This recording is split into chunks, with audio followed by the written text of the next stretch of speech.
Live.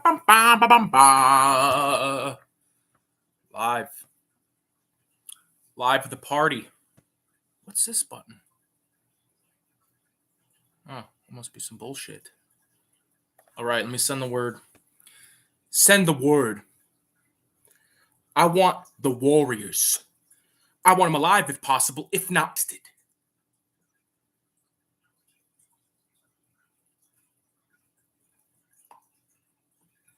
Yep.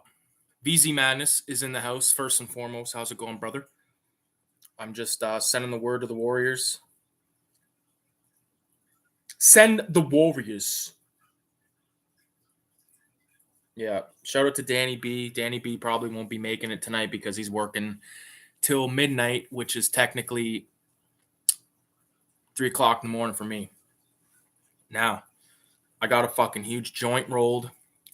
Bong is loaded with some Supreme Herbery. New dispensary opened up in town, run by natives. You can get bomb weed for fucking dirt cheap. A lot of people seem to have a problem with that, particularly,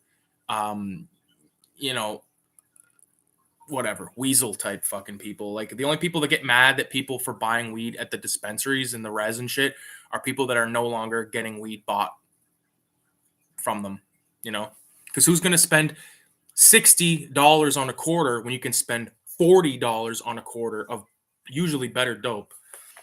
But tonight is the night of the giveaway. We've got a lot to give away. The amount of stuff that will be given away is now increased.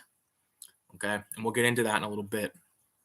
Just want to quickly do our little how do you do's. I didn't even send the word. I sent the word to like 3 people. Matter of fact, those 3 people are probably the only ones that are going to fucking roll up, so that's okay. Okay. Yeah. So it's fucking Friday night. You know what? Fuck it. Let's do it. Friday night, man. I've been looking forward to this, man. I've been looking forward to this because,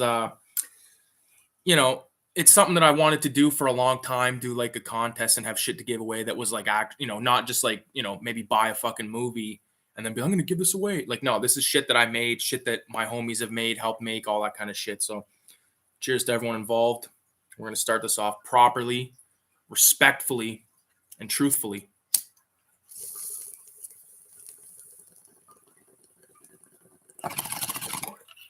First toke of the night.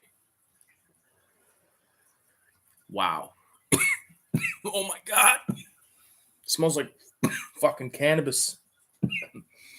It was supposed to be crack. I don't know what the fuck that guy gave me weed for. Okay. So I want to quickly talk about that Wednesday show. Okay. Have either of you guys, any of you guys seen that Wednesday show? 666 in the comments if you have. And if you haven't and you don't and you want to and you don't want me to spoil it, just let it be known, and I won't, because I don't want to fuck anyone over. 666 for yes, fuck no for no. Because I know those spoilers are a motherfucker. That's why I can't even watch trailers anymore, man. The last trailer I watched for a new movie was that Cocaine Bear movie. No, have not seen. Okay, I won't say anything. I will say that I liked it. Okay, I had a lot of fun with it. And like me and Kayla watched it probably in the course of maybe a week and a half. Like we watched a couple. The one night, apparently, I didn't fucking realize we watched like 4 or 5 episodes. But we both liked it. I thought the girl that played Wednesday was good. Luis Guzman as Gomez Adams is fucking awesome.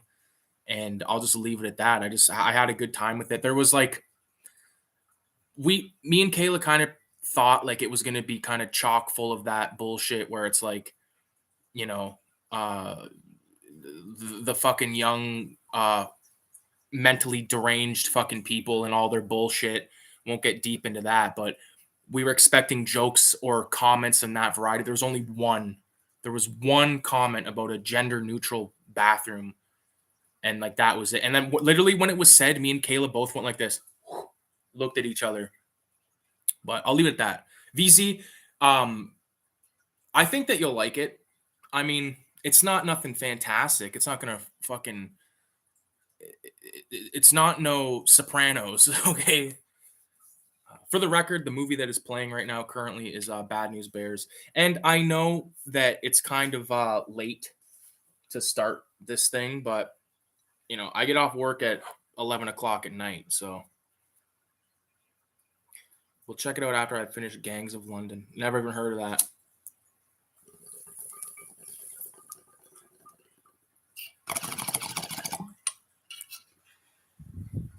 Yes, sir.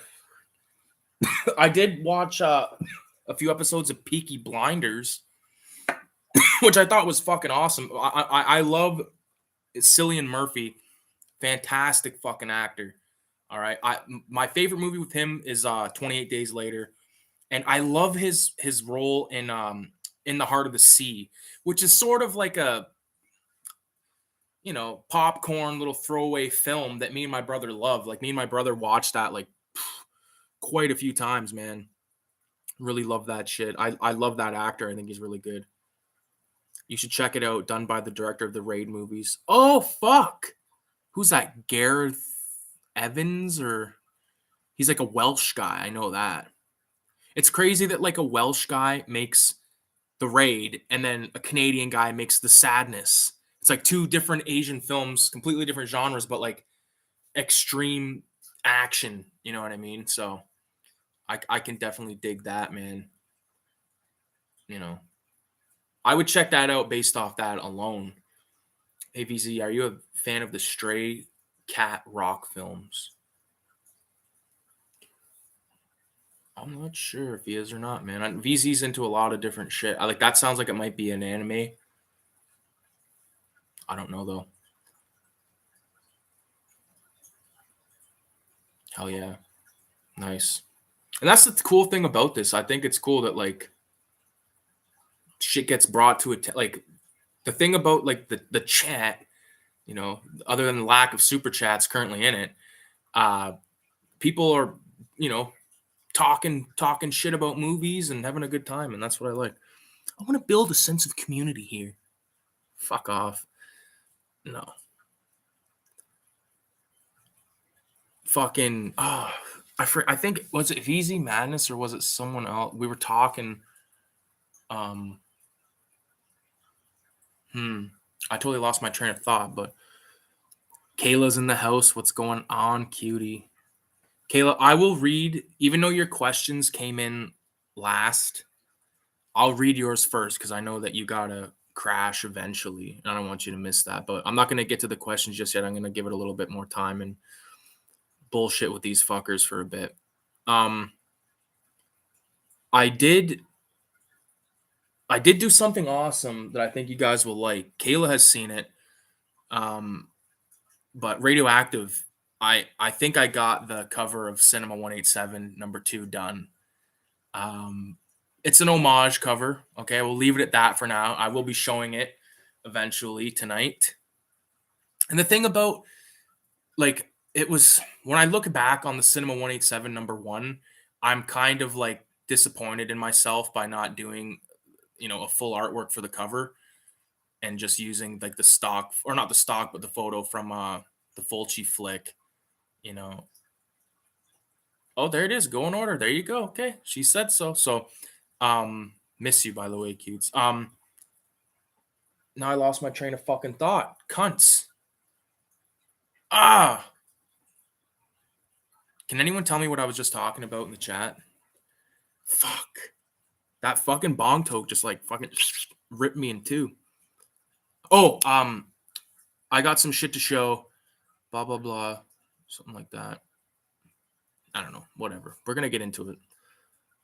I don't expect a fucking 14 or 15 people left comments on that video, and I don't expect all of them to oh, okay. Yeah, I don't expect everybody to, you know, it's late, I know it's Friday night and everything, like, but the cover, okay, good. Just let me finish this thought. So it's easier for me to do it Friday night because Saturday night is reserved for, you know, Kayla, obviously. And it's I just I don't know, man. I like doing it after work because it's like a good like decompression. You know what I mean? Just get. I'm about to get fucked out of my mind right now. Um, pack some more drugs in here. Oh, fuck. There's a couple variety stores by me that have bowls that are like in the shape of a skull. And I'm fucking stoked about that because I think I might grab one this weekend. If it's the right, I'll have to like take this with me and be like, yeah, can I like hold my filthy old rancid? It's not that rancid, but like this fucking old bowl. See if it's the same size. But anyways, the cover. Back to the cover. So yeah, like again, man, I feel like I could have done so much, like something way more badass than that. Although I am a fan of my cousin. He did the Cinema 187 font on the first one. That's no longer the font. That was just like a. I don't ever want to use the same font like twice. I did with Raise the Dead, but I think with Raise the Dead, I might make six issues of that and then start a new title. You know what I mean? But it was I don't know.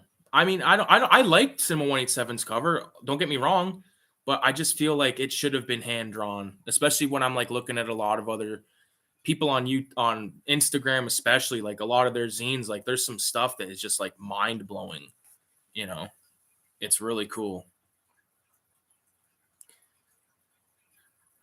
Yeah, issue 2 is going to be good, and there's like other than so me, Radioactive, Trash Dash, all are definitely contribute. I've already got like stuff from these. Holy fuck! I almost just kicked my bong over.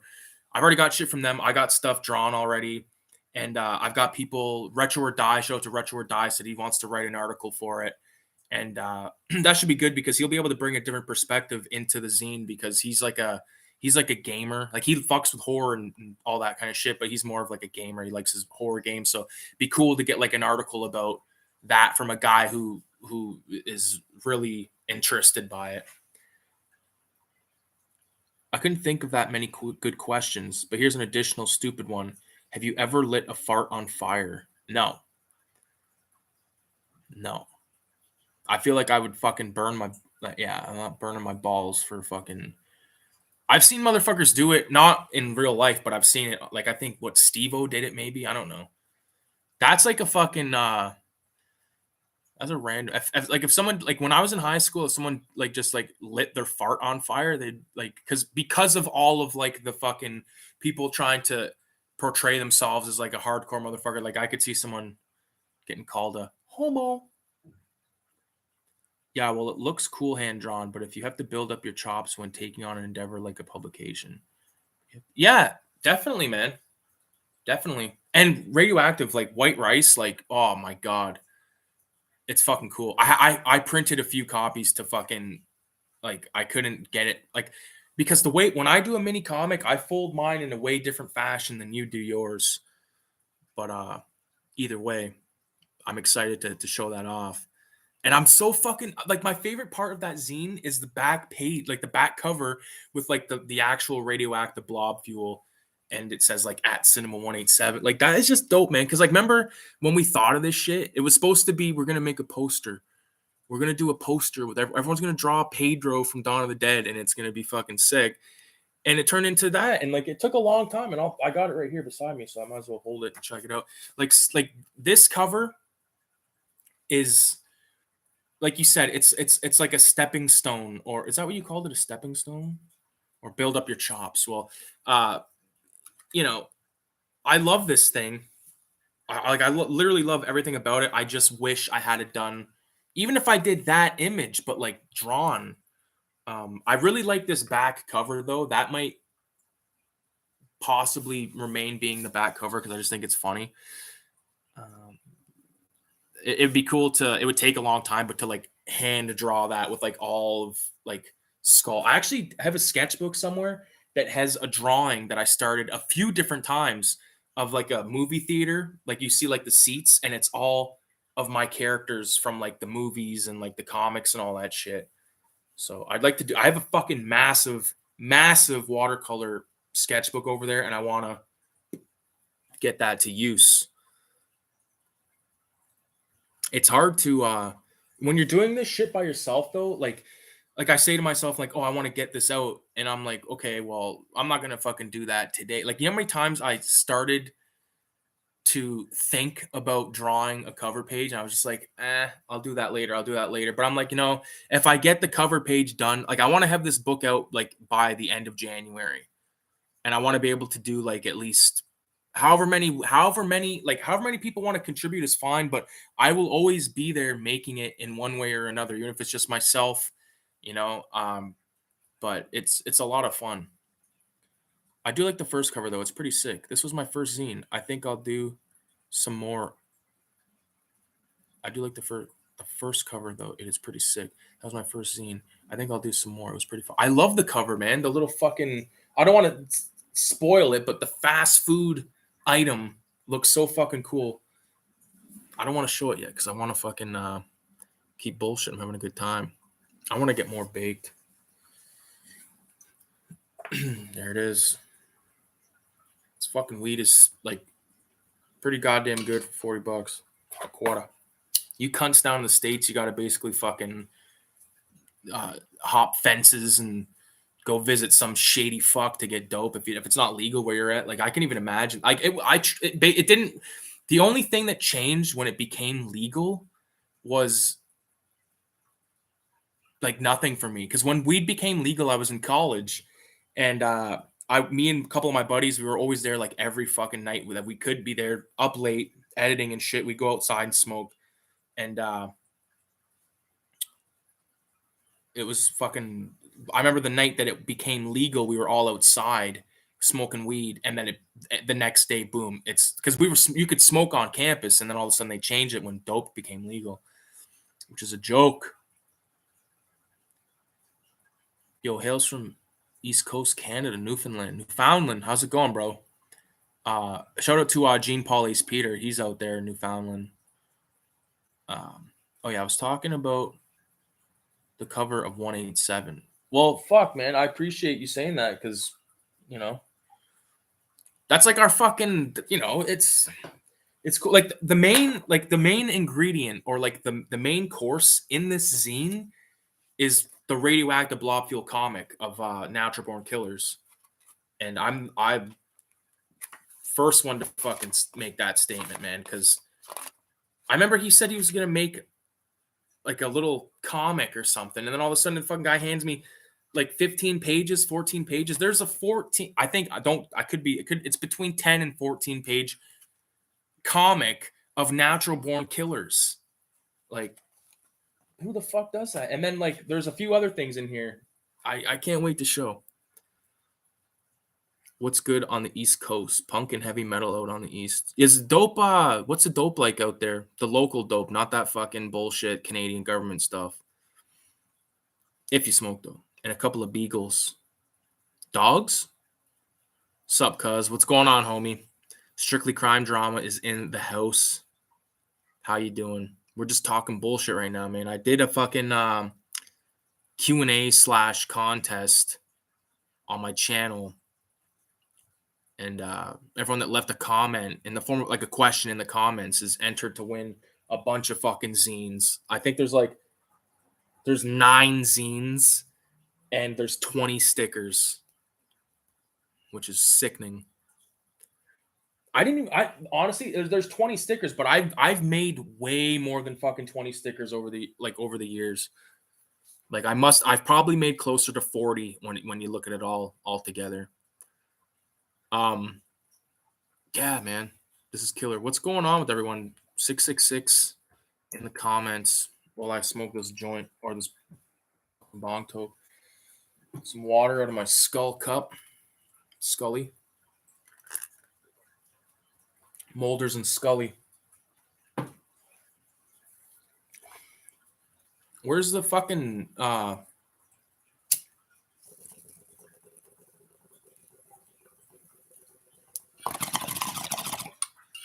wow.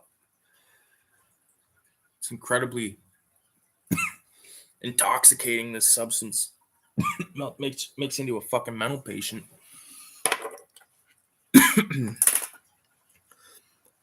Gotta run back out. Peace, boys. Peace out, bro. Have a good night. I know it's probably mad late where you're at. Gotta run back out, make a drug deal. Druggie. Strictly crime drama. How's it going, man? Is there any it's only 140? That's not that bad. 155. It's not bad. It's what is it? It's 1225 where I'm at. Oh yeah, here's like an open question to everybody, not just crime drama. Is there any shit that you've been watching lately that's worth talking about? Because I've watched a bunch of bullshit. 425. It's 425 where you are? Where the fuck are you?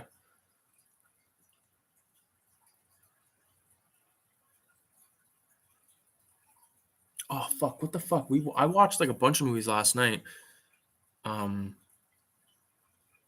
Hangover 2, Space Jam, the fucking cartoon Space Jam, Australia. Oh, okay, I should have known that.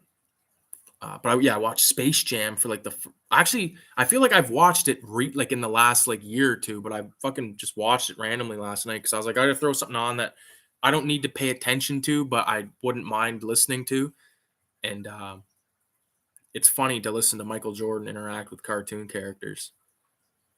And like that guy, I forget his Wayne Knight, the guy that plays Newman from Seinfeld. I love him in Space Jam. He's so fucking out of control.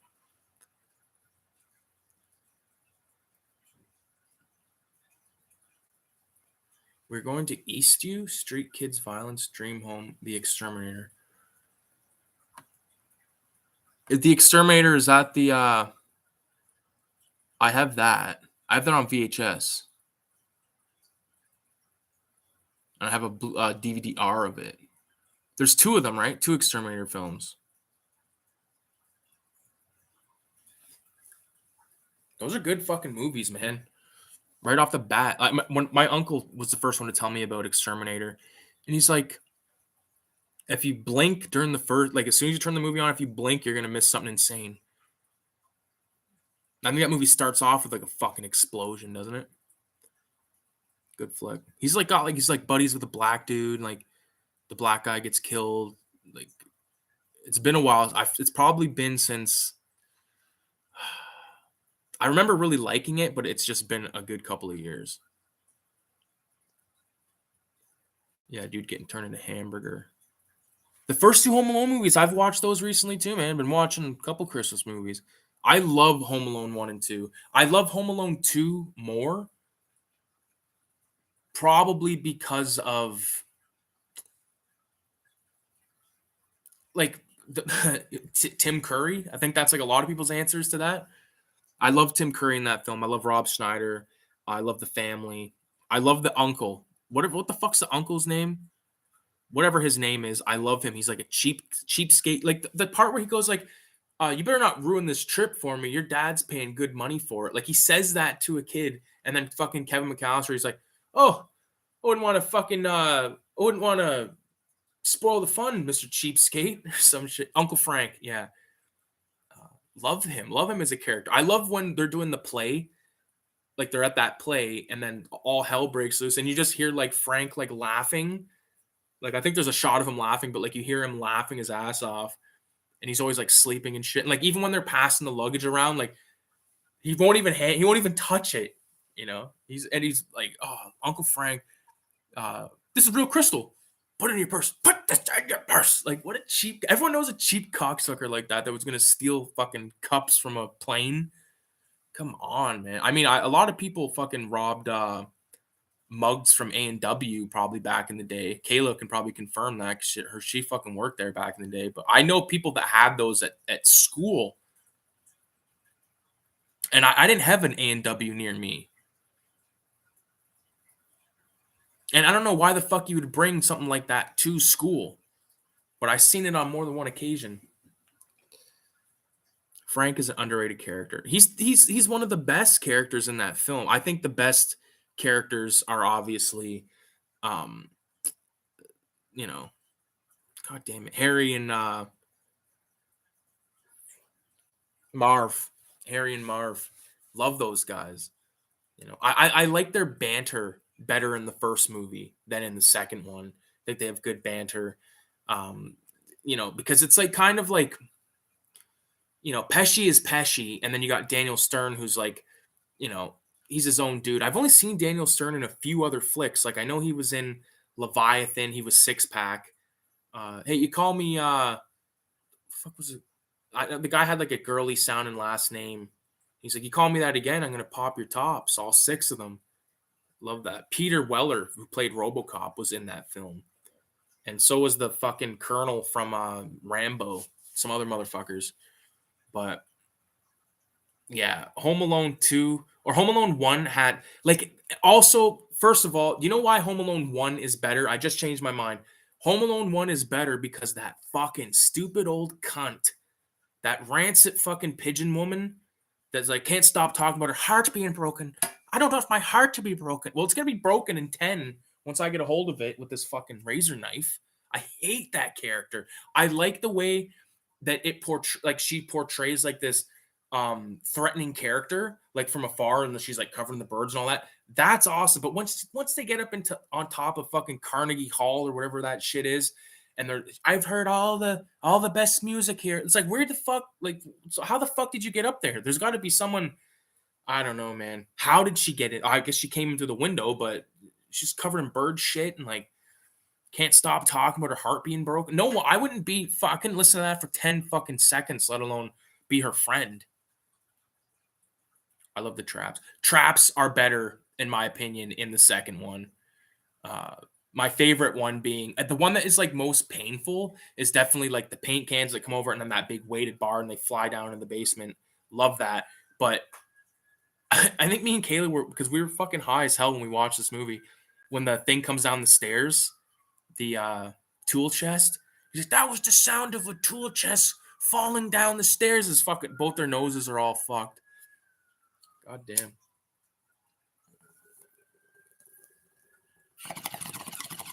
Gasoline head with air. Joe Pesci, whatever the fuck. I'll take a sip of this.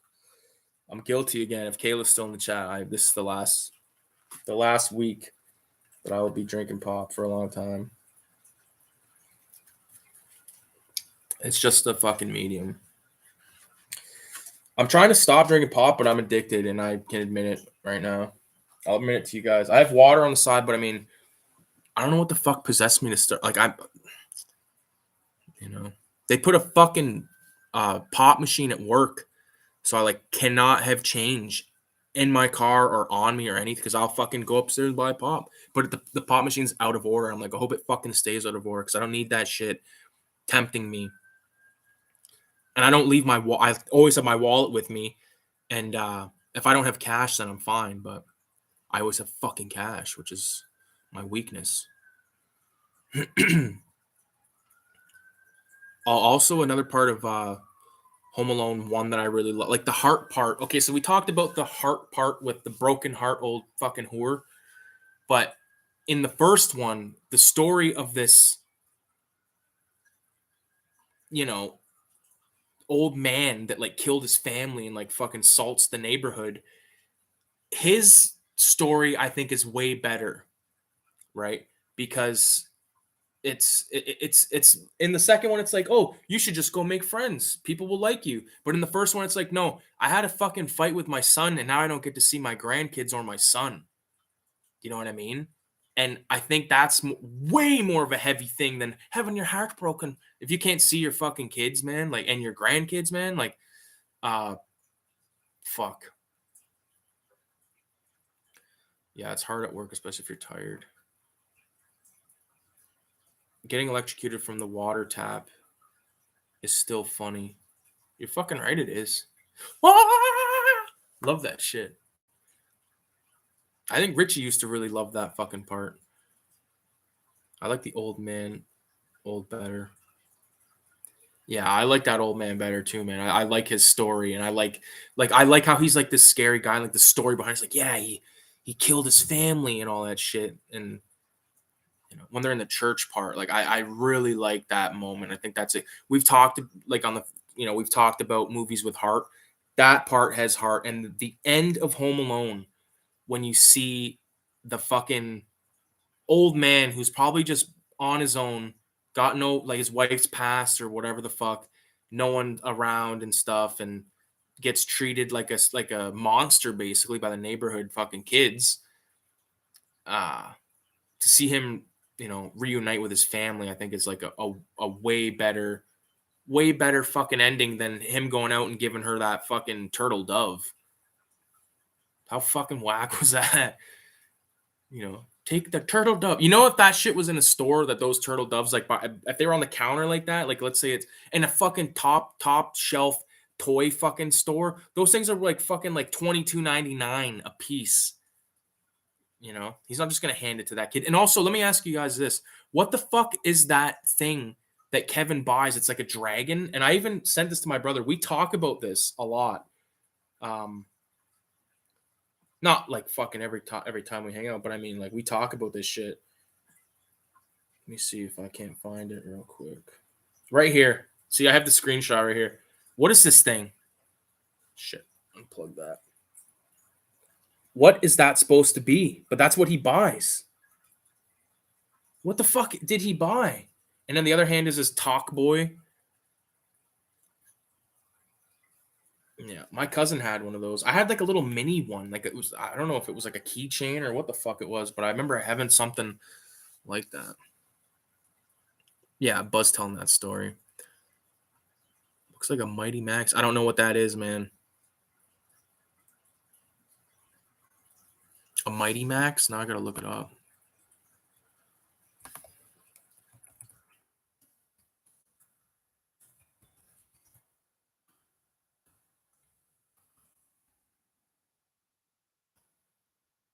Is that like the top of like it's on top of like a bottle?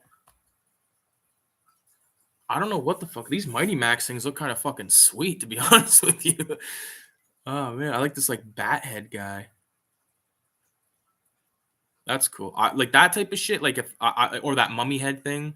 All of them are kind of sick, except for that green one is kind of shit. But I don't think that's what he has, bro. I think it's a farce.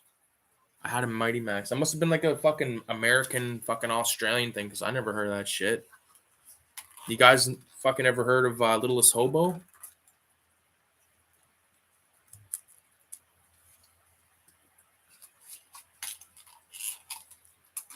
Oh my god. What a mess. What a mess. No, The Littlest Hobo is a dog. It's a Canadian TV show, public access. No, not public access, but like an old beater show where it's this dog that like solves mysteries. He's like on the road. He's got like good songs. It's like fuck. Regardless, it's a good fucking show. Take my word for it. Uno momento.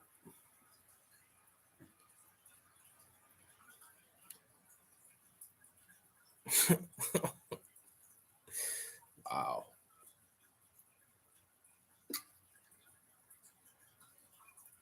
Jesus Christ.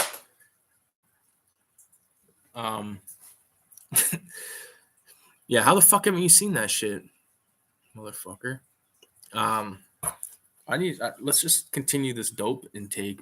We'll start reading the questions off after this toke.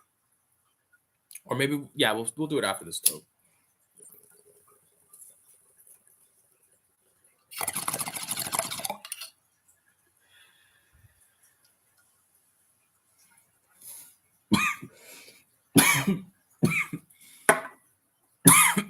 Okay. So I got my phone. I have all the questions queued up. 666 if you want to start the questions, or if you want to keep bullshitting. Well, 666 to bullshit, or fucking go for the questions. I feel like we just started. Like, I don't know. Like, I don't give a fuck. I'll do whatever. I got plenty of dope and plenty of fucking drink and food. Went to the fucking grocery store today before work. Spent like $40 on fuck all. Go. Go, VZ says. Gotta do it. Gotta do it. Gotta get to this fucking contest. All right. I'm excited. So first questions from a buddy of mine, Kevin. He's been on the channel before. He says, "When are you gonna get that cool guy Kevin back on the show?" So my answer to that is hit me up. Hit me up. I work fucking 3 to 11. You know, so that fucking definitely fucks certain hangouts over because a lot of motherfuckers that's too late. So yeah. I've had good convos with Kevin. Went to film school together, worked on some shit together. He actually got me a job a few times doing film shit, which is dope. Thing about like film stuff is it's fucking,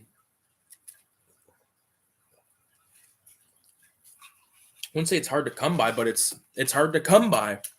You can't just go into the fucking film job place and just get a job. Like you have to, your ass is traveling like to Toronto. Like it's a whole fucking, unless you know motherfuckers and you want to do like really, I'm more into the creative side. I don't want to do bullshit where it's like I want to be hands-on with the camera and shit. I don't want to be driving someone, any of that bullshit, no thank you. I like to to fucking actually do some shit. So moving on from David Squires. He actually asked a good fucking question. I forgot. He was just in here. He had to leave. But what place does punk or metal have in movie soundtracks or getting played during scenes? 666. So I thought about this and I actually wrote down a few things. I think, yeah. Okay, so I think with metal, like metal music especially can be it's good in horror films in certain like in the right scenes, you know what I mean? And like what kind of scenes might you ask? Uh like chase scenes, man. I think heavy metal is good for chase scenes.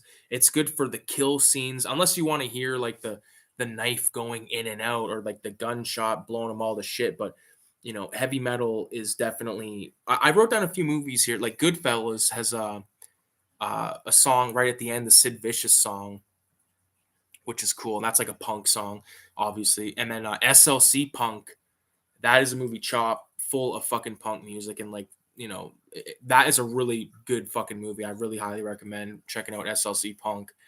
But The Departed has a really good one at the beginning of the film, not at the right at the beginning, but like once they show the title sequence or like the title when Leonardo DiCaprio is like in the fucking like about to go into jail.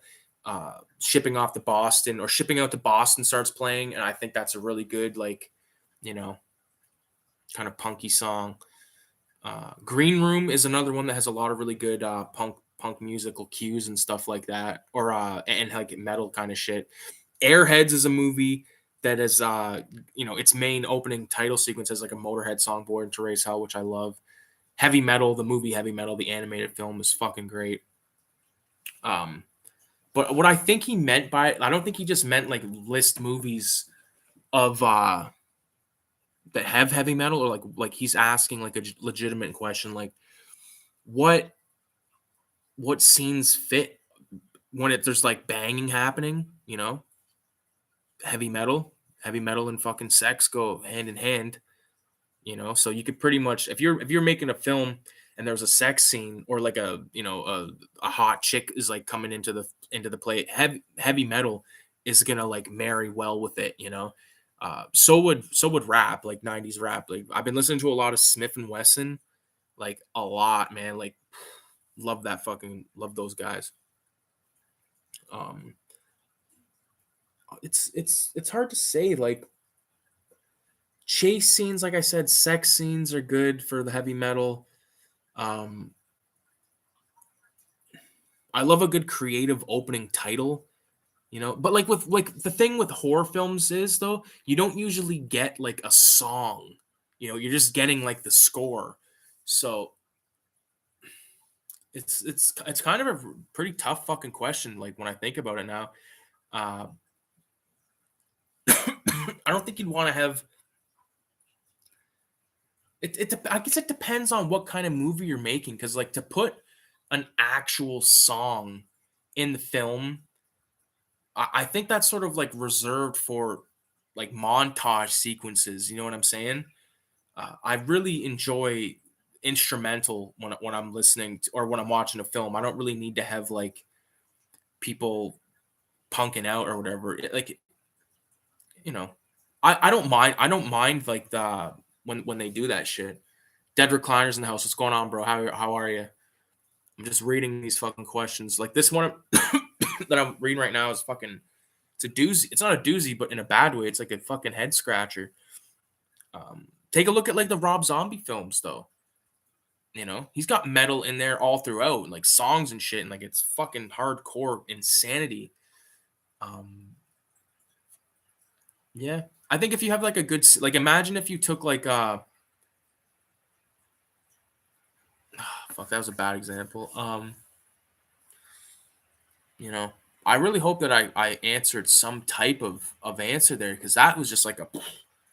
I remember when I wrote those things, I was like, yeah, I'll just say Goodfellas, and like, no, like that is a complex fucking question, and a damn good one. And now I'm like looking at movies to like see if anything's sticking out in my head, but that's a damn fucking like, again, man, I could go with like just the instrumentals. His soundtracks are awesome. Yeah, I don't know, man. I think I have to leave that question at that, man, because that is just like that's a good fucking one, man. I appreciate the question, David. Thanks for participating, and thanks to Kevin for participating. And moving on to this next person, whose username is like the username is user, or it's at user JC2E09XE3Y. This thing. His thing says N Noah for Noah. He's commented on some vids and shit apparently. So appreciate you for participating. This is another like decent question. I'll probably miss the 16th, but I'll catch it on YouTube after. Here's for the two. Here's two for the stream. Oh yes, this is a good one. You talked on the last stream about enjoying video essays and decent content on YouTube. Would you ever consider doing a more edited video essay style video on something? And if so, what topic, movie, or etc. would you pick? I don't mean a little editing or inserts here and there, but a more in-depth project or documentary, more like your vinyl video, a longer form project separate from your regular style vids. 100% I want to do that type of shit. And guess what? Should I drop some fucking news here?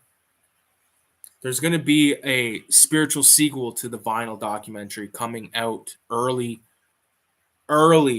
January, or early 2023, hopefully in January. It's called Vinyl Homicide. Okay, so stay tuned for Vinyl Homicide. But in terms of the video essay thing, yes. And here's my topic, okay, in case anyone fucking tries to do it, and I'm fucking marking it down right here as my own. 1931, okay, monumental year in cinema. Why? 4 movies of 2 different genres, 2 monster films that are more fucking recognizable than any horror film icons you could possibly think of, and 2 gangsters that laid the groundwork and set the fucking standard for what it is to be a gangster in cinema. And I wish fucking Danny B was here, but I want to talk about. I've already written the script. I have the script. I wrote it probably like 4 or 5 years ago. It's all about those movies. So the movies are Frankenstein, Dracula, Little Caesar, and Public Enemy. So stay tuned for that, because like I don't want it to just be like me reading it with like screenshots. I kind of want to like uh although that might end up having because like I can't like really reenact anything. I mean, I could, but yeah, I really want to do that for sure. In the beginning of 2023, I want to be more creative and less just like I don't. You guys have probably noticed I kind of stepped back from making the movie videos right now, and it's just because I kind of lost the desire to do that. I mean, I did it for 31 Days of Horror, and I might just kind of keep it for that and just do like random movie reviews throughout the year that I really like. But as far as like reviewing everything I watch, like it kind of took the fun out of it. It's like I'm gonna watch a movie. It's like no, I'm watching it and like I'm catching myself like taking notes and stuff. I'm like I don't want to fucking. I just want to watch the movie. I don't want to worry about like remembering every little fucking detail to spit back. So and I always find myself struggling to fucking uh get the gumption to do that again because like I could have done that with even Home Alone 2, but I said fuck it. Um, but like the comic book videos are probably going to be happening for a decent while because I got a shitload, and I hope hopefully you guys are watching those, enjoying them. I'm trying to, I'm sorting my collection and also documenting it at the same time, which is helpful. Um, you know, Definitely stay tuned for more of those. But in terms of like the videos that he's talking about, I want to do shit like that, like the vinyl homicide. Like that's going to be really fun.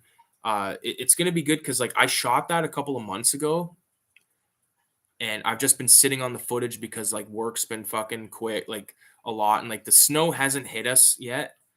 Like it's snowed a few times, but it's not here to stay yet. Like knock on fucking wood, but uh once the snow hits and like there's like on a weekend when there's like literally like nothing to do or whatever, and we're like snowed in, I want to be able to edit and just I love editing video, man. It's fucking really fun. His second part of the question goes like this: have you ever worked with film before, whether it be 16 or 35 millimeter movie film photography, or even shitty 8 millimeter home movie stuff? Seems like you have a pretty big appreciation for movies shot projected on film. So I was just curious if you got a chance to work with it in high school or anything, or in school or anything.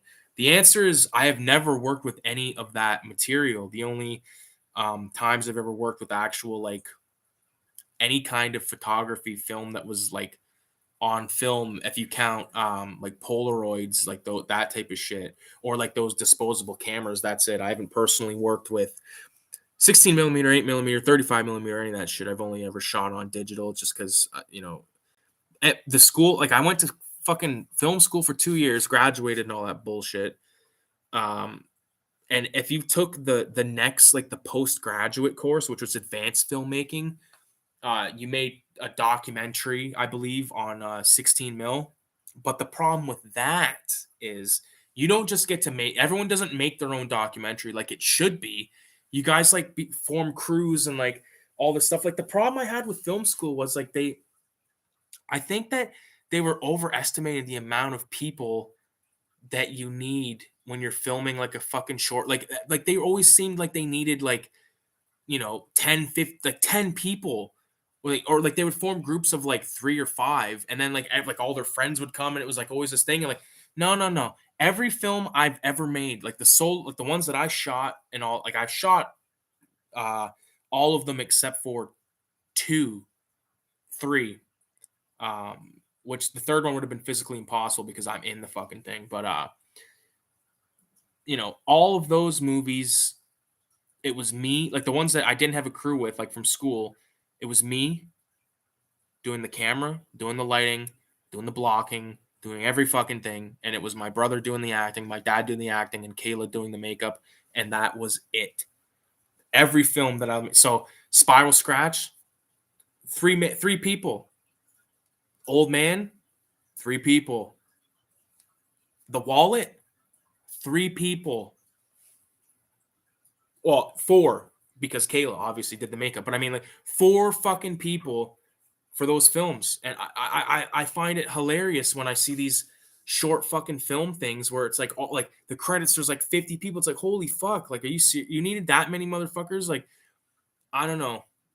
And but then to like, so the way it was scripted at school at my college was everybody would pitch an idea and everyone would vote on who's or the however the fuck it went. Mine always got picked because when I did my pitch, I said, listen, I'm doing this with or without you motherfuckers. Okay, I'm using the goddamn school equipment.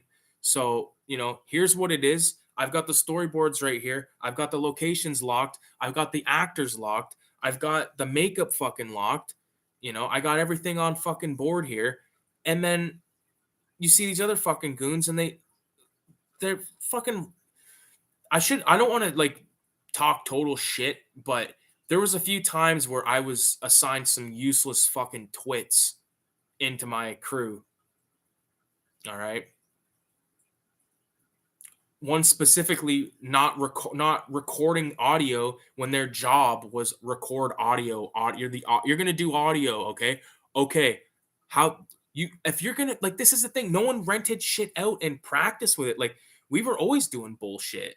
We were always working on a project. Like because I met like some actually decent dudes there that were like the same age as me, so it was good.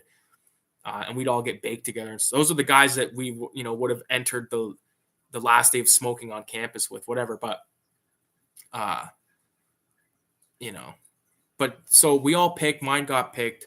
Uh, I think mostly the reason my shit was getting picked was because I didn't only present the idea, I presented it's ready to shoot.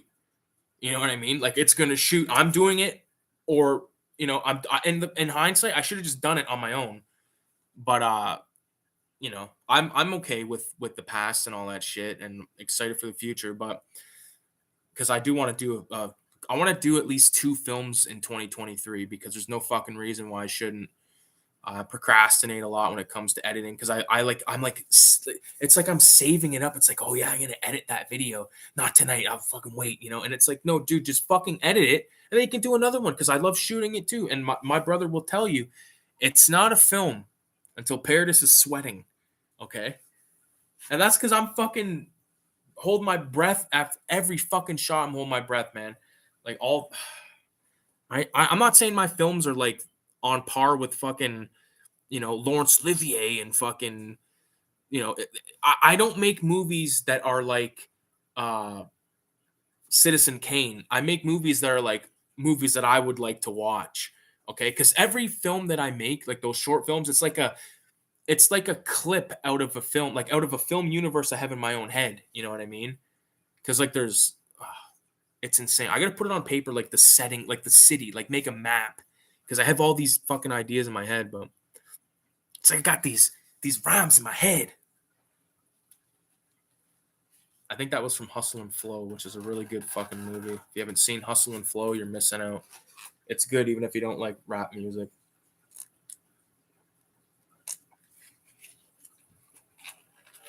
It's just a good film.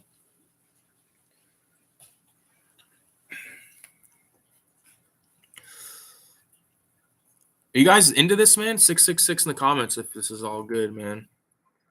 I feel like I'm just like, did I astray too far from the question? I'm still trying to get used to getting, fuck, these comments are going to, I'm still trying to get used to editing videos. It's a little difficult because I have never done editing before. Which editing program are you using? Who's your favorite UFC fighter? Fuck, dude. Like, honestly, I don't know any of the fucking who's fighting. I don't know anyone who's fighting right now. Of all time, because I watched UFC not in the beginning, but like probably when the first UFC video game came out, like prior to that, like maybe by a year, UFC was something that a friend of mine was into, and he would order the pay-per-views and shit like that. But UFC was nothing I never really, I like if I'm gonna watch something like that, I want to watch boxing. Although 2 weekends ago, I did mushrooms at my buddy's house. We had like our secret Santa. It was all the guys, like all the wives are, not there, so we just went fucking insane. But there was a pay-per-view fight happening that night, and like there was these 2 big dudes. Like there was like he was kind of like a chubby, like Hispanic looking guy, and then there was like a Russian dude, and the chubby Hispanic guy got his fucking ass kicked. Like that was crazy. So But in terms of the guys that I do remember, Anderson Silva, he's like a Brazilian guy, I believe. He's a black guy. Really liked watching him fight. Um, who else? There was that one guy, Frank something. At Mirko Krokop, I remember that fucking guy. Yeah, not too big on that shit though, to be honest with you. Oh, I gotta get back to these fucking questions here. Shout out to thanks for the comment, Mohammed. I wish I could have gave you a better answer that you were looking for, but hopefully that'll suffice. All right, so shout out to I believe it was Noah that asked those two questions. Speak of the devil, retro or die. His question. Let's see. What is a horror movie that was so bad that you had to walk out of a theater or turn it off before the 5-10 minute mark? Dude, there's a million. There's millions of the fucking thing. Like, you know how many shitty, craptastic fuck fests that I've started on Netflix that I turned off in the first breath someone took? I had to turn it off because it just fucking irked me, man. I said, nope, not today, friend.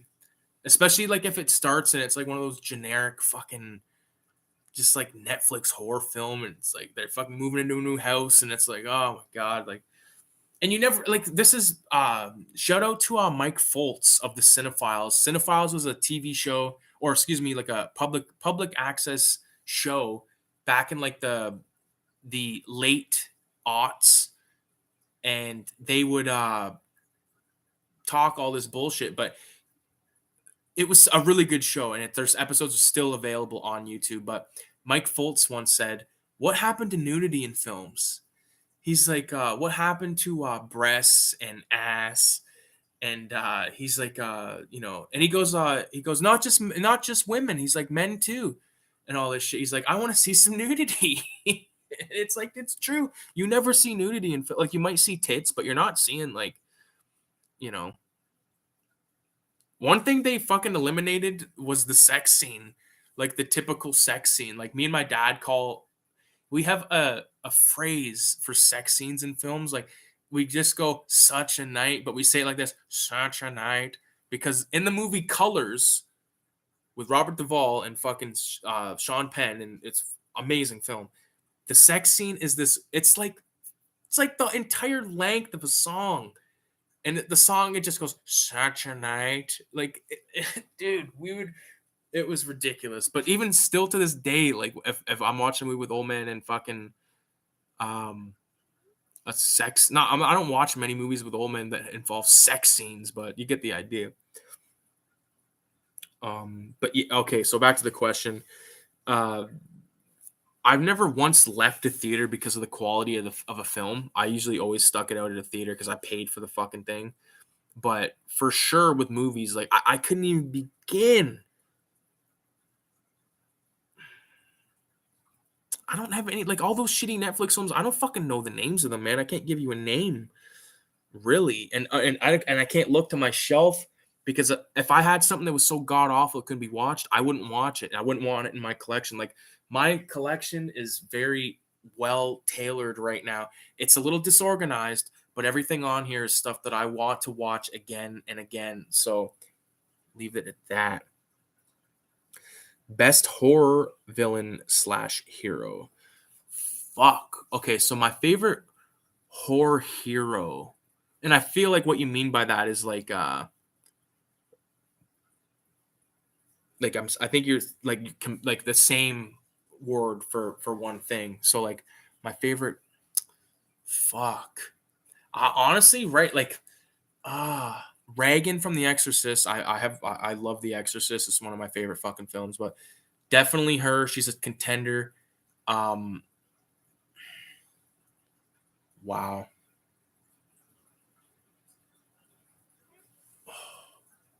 Pinhead from Hellraiser's got a really good really like him. Dude. Okay, if I have to pick my favorite or the best. If you're talking like franchise stuff,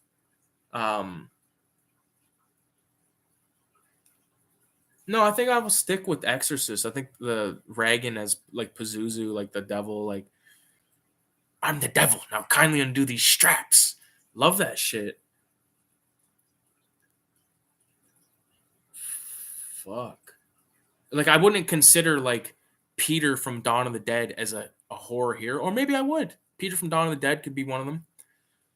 Um. Oh, the character. The speaking of the movie, the sadness, which we were talking about earlier. The guy, like the umbrella guy, that's on like the subway, that's kind of being a bit of a perv or whatever. Love that guy because the way his character goes, like insane. Insane. If you never, I have the sadness up there on Blu-ray. I want to show my. Well, me and my dad started it one night, but we never finished it. But I want him to watch that shit with me.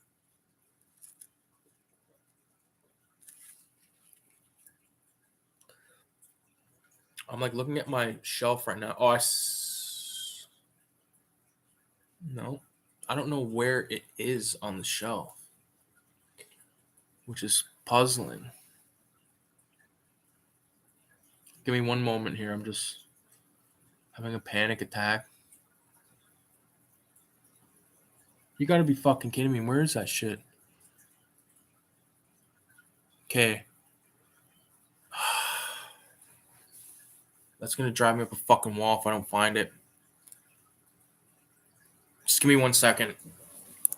Give me 1 second, man. Oh, shit.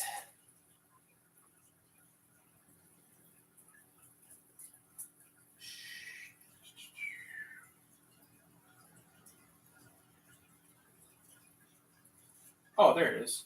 Boom. There it fucking is right there. It was in the horror section, and I was looking in the Asian section. And because I got the Godzilla. Which one is that?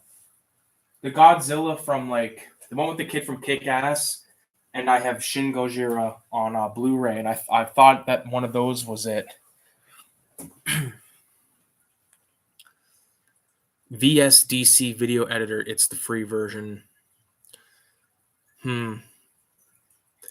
Moonstone 666. Thank you. VSDC video editor.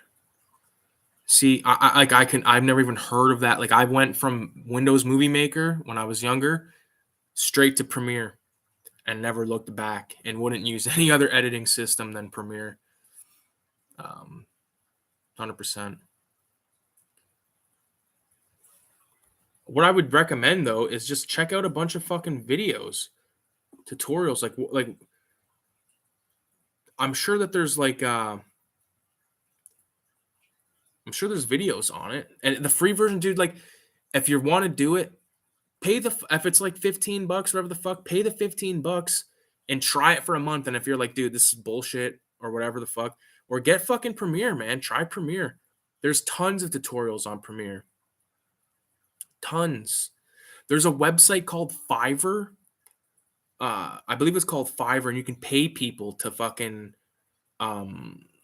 do shit like creatively, like make graphics, whatever the fuck, edit video, shit like that. Like check that site out.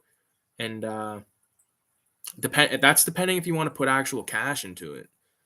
You know, if you just want to do it as like I consider YouTube as a hobby, you know, and I don't really I don't sink money into YouTube really. I just make it.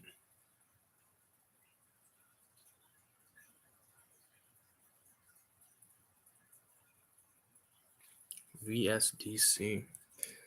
So, back to Retro or Die's question. Yeah, the best horror movie, villain, or hero. Maybe Captain Spaulding is another guy that I really like. I like Dr. Loomis. He's kind of a fucking mental patient. The demons from Demon. Like, fuck, there's too many, man. And then his final question is, would you rather be trapped in the town of Sleepy Hollow, yes, the horror film, or be trapped in the town of Stepford? Well, I don't know what the town of Stepford is, but the town of Sleepy Hollow, I'd rather be trapped there because at least I know that if I steer clear of that fucking blonde-haired broad and don't get in her way, won't send the headless horseman after me. And I love Sleepy Hollow, the movie with the Johnny Depp film, Christopher Walken. Love that film. Love it. I wish there was an entire film though where he was in like New York City, like Ichabod Crane was like in New York City, town of Stepford. I don't know what like is that Stepford Wives. I honestly don't know, and that probably sounds fucking blasphemous. But fuck it. The Dead Recliner. Here's your question, buddy. Let's see what you got to say. Let me take a sip first. Let me take a sip and a toke. How about that? Sip and a toke. Sip and a toke. I don't know if I even said that right. I'm so fucking stoned already, but let's go for the bong. This looks like it's Emptino.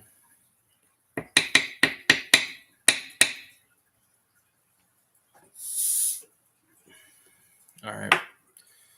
Bear with me. I'll like dig into my. Where the fuck? Oh, looking for my ganja stash. Fuck, this weed is killer.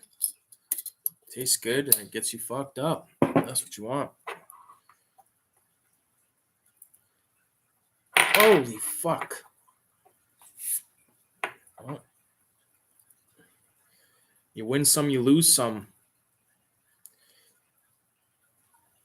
I remember like being a teenager and having like thinking like, you know, if I had like a gram of weed, I was like, yo, I got a gram.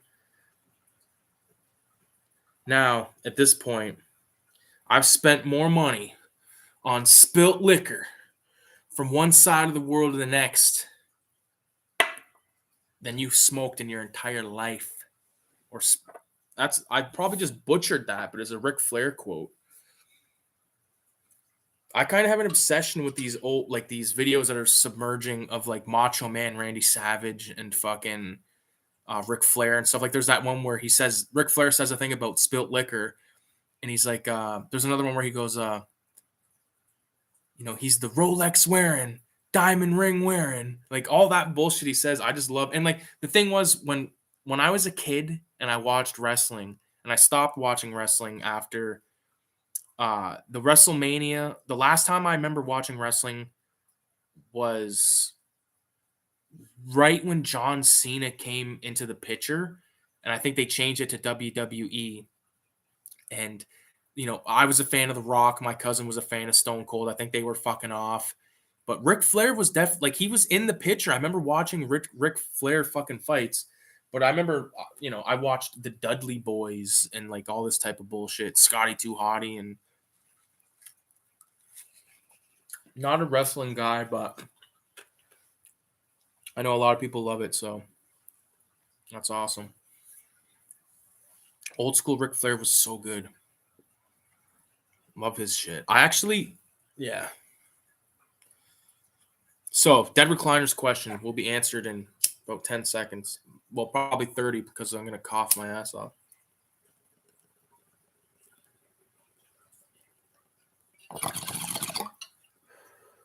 It's like the toke of an infant right there.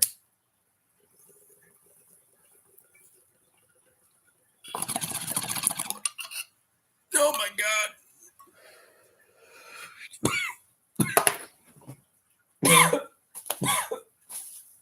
Fuck. Pardon me. Fuck. Dead Recliner asks, and he writes, how old was you? How old was you? How old were you when you first got into art? And what made you want to start collecting movies? 666. So, how old was I when I got into art? I couldn't tell you. Art has always been in my life. My parents were very supportive when it came to me and drawing, coloring, anything like that. They were total fucking fans of for sure. I have drawings that date back to when I was like as young as in kindergarten. You know, not a lot, but I have some shit, and I'll show it one day. Just compared to the stuff now. But some of the standout moments in terms of my drawing career, uh, there was a kid that I was in public school with. His name was Alex, and he was a really good. Like I have some of his I have one drawing that he drew and I colored. It's like a mushroom. Um, but that shit is old. That shit is honestly probably from about 2002. You know, we're talking about a 20-year-old fucking drawing of a mushroom that I call like this kid had potential, and I think he still drew. Like I've spoke to him in the last couple of years on Facebook once or twice, but I haven't seen him personally in quite a few years. But the last time I did see him, he just came out of fucking prison. This kid, and he was fucking swole like that, and he had like all these tattoos and shit. And he's like, "Hey, want to smoke a joint?" And I was with my buddy Tom, and there was this other dude, and we all ended up smoking some weed. It was a good time, like you know. And that kid Alex was the first time I ever played Conker's Bad Fur Day was at his place. Um, but because I was always drawing and doodling, but because of him and his stuff, he was drawing like these for some reason like the back of Corvettes, like the back of a Corvette. Like that was just something that, like he was doing it and then everyone started doing it, including myself. But there was also like these monster faces and shit, and it's almost like this. It's like the way that he drew like the eyes, is almost like the way that it's similar to the way that Filthy Ralph's eye is, like his like the eye that's on the inside, like not on the outside, if you know what I mean. But really influenced by that guy. The next wave of influence came probably 2 years after, in moving into grade 7 and grade 8, when uh or this is probably more than a few years after, but even before that, though, me and my friend Cody, the guy that I talk about often about the blood in, blood out thing, um, me and him would draw these like faces, and I have one of the ones that he drew because I got him to draw it when I lived at the house. He came over one night. I'm like, dude, I'm like, yo, draw one of those little fucking faces. So I have that shit. Um, there was that, and like we would draw that and make people laugh, like you know, try to make each other laugh. And there was a night, probably when I was about 12, me and this kid Ryan, his dad owned like a pizza place, and we went there one night and we worked like the whole fucking night. And he gave us, I remember I got a thing of potato wedges and like $10, and he got like you know chicken wings and $10. And while we were at this place, these two fucking like teenagers came up to us, drunk as fuck, asking us for quarters, asking us for lighters, all this bullshit. And we called them High Guy and Shy Guy because one guy wouldn't shut the fuck up, the other guy didn't say anything. So we called them High Guy and Shy Guy. We started to draw these two characters, and I have a drawing uh, in one of the sketchbooks of these two characters, and we would draw like them smoking weed. And it was like when I look back at it now, it's like those were the fucking that was the foundation of me becoming like a cartoonist. You know what I'm saying? Like if it wasn't for that type of shit, I wouldn't be where I'm at now. And that's 100%. And that's all these people I'm listing. Um, Another major influence was, like I said, about grade 7, grade 8, when I discovered Robert Crumb, you know, because my dad wanted Fritz the Cat on fucking DVD, and then we watched it, and I became obsessed. Had to learn everything about Robert Crumb. Got the Robert Crumb handbook. Thought I was the only one that knew about Robert Crumb in the world, you know. And then flash forward a couple years later, I watched Comic Book Confidential. Once again, think I'm the only one that's seen that. You get a little glimpse into Robert Crumb's life, and then I finally saw Crumb the documentary, and I was like, oh my god, like such a fascinating guy, and just a fucked up, twisted life he's had. And I feel like one thing he really gets off on commenting on is how he worked at a greeting card company in Cleveland, and that's his version of me drawing High Guy and Shy Guy. Do you know what I'm saying? Does this making sense? How foolish. I almost grabbed the glass of water. No, let me grab the huge fucking glass of pop like a fucking pig. Ugh. I'll tell you, man, I couldn't be more happy that it's Friday night. Undertaker was my favorite, but Undertaker, dope character.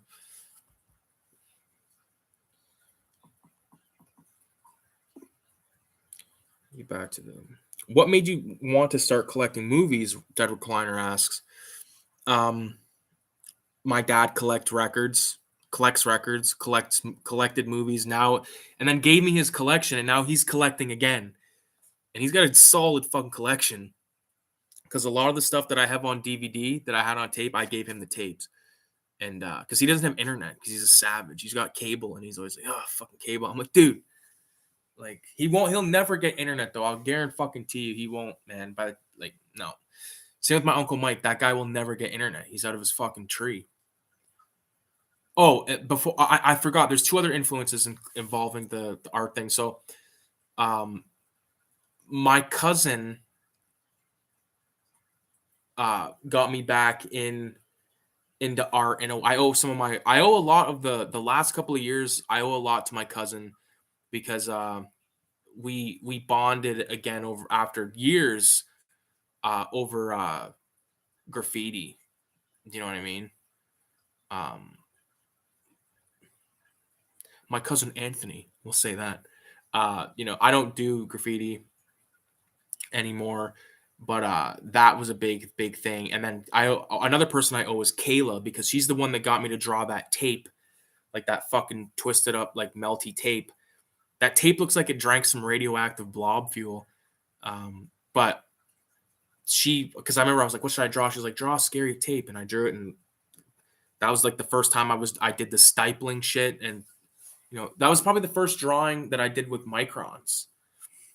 And I remember thinking, like, microns were like a game changer for me, man. A game changer. I remember I was buying spray paint at fucking BJ's, which is an amazing art store downtown London. I was going there to buy spray paint, and I was also like getting into drawing because when I was spray painting, I didn't have a name. I just drew characters, and I was watching videos, and people were using these microns for like these fine lines and shit. And I was like, "Fuck, dude! Like, I gotta try those." And this is not long ago. This is like 2 years ago. So start getting the microns. Was like, dude, it changed the game for me. And stippling, that was like an effect that like I still do to this day. Not as much like especially in the Book of Filthy, or the Gospel According to Filthy, which is my sketchbook. I've sketched Filthy Ralph in the same pose 21 times, all different versions. So I have the Grand Theft Auto San Andreas. Should I show it? I think like I showed it last time. I'm not going to dig it out right now, but the San Andreas guys, the Universal Monsters, fucking a skinhead one, like I did a Batman and Joker one. I can show you the. For fuck's sakes. Just bear with me while I fucking locate this. There it is.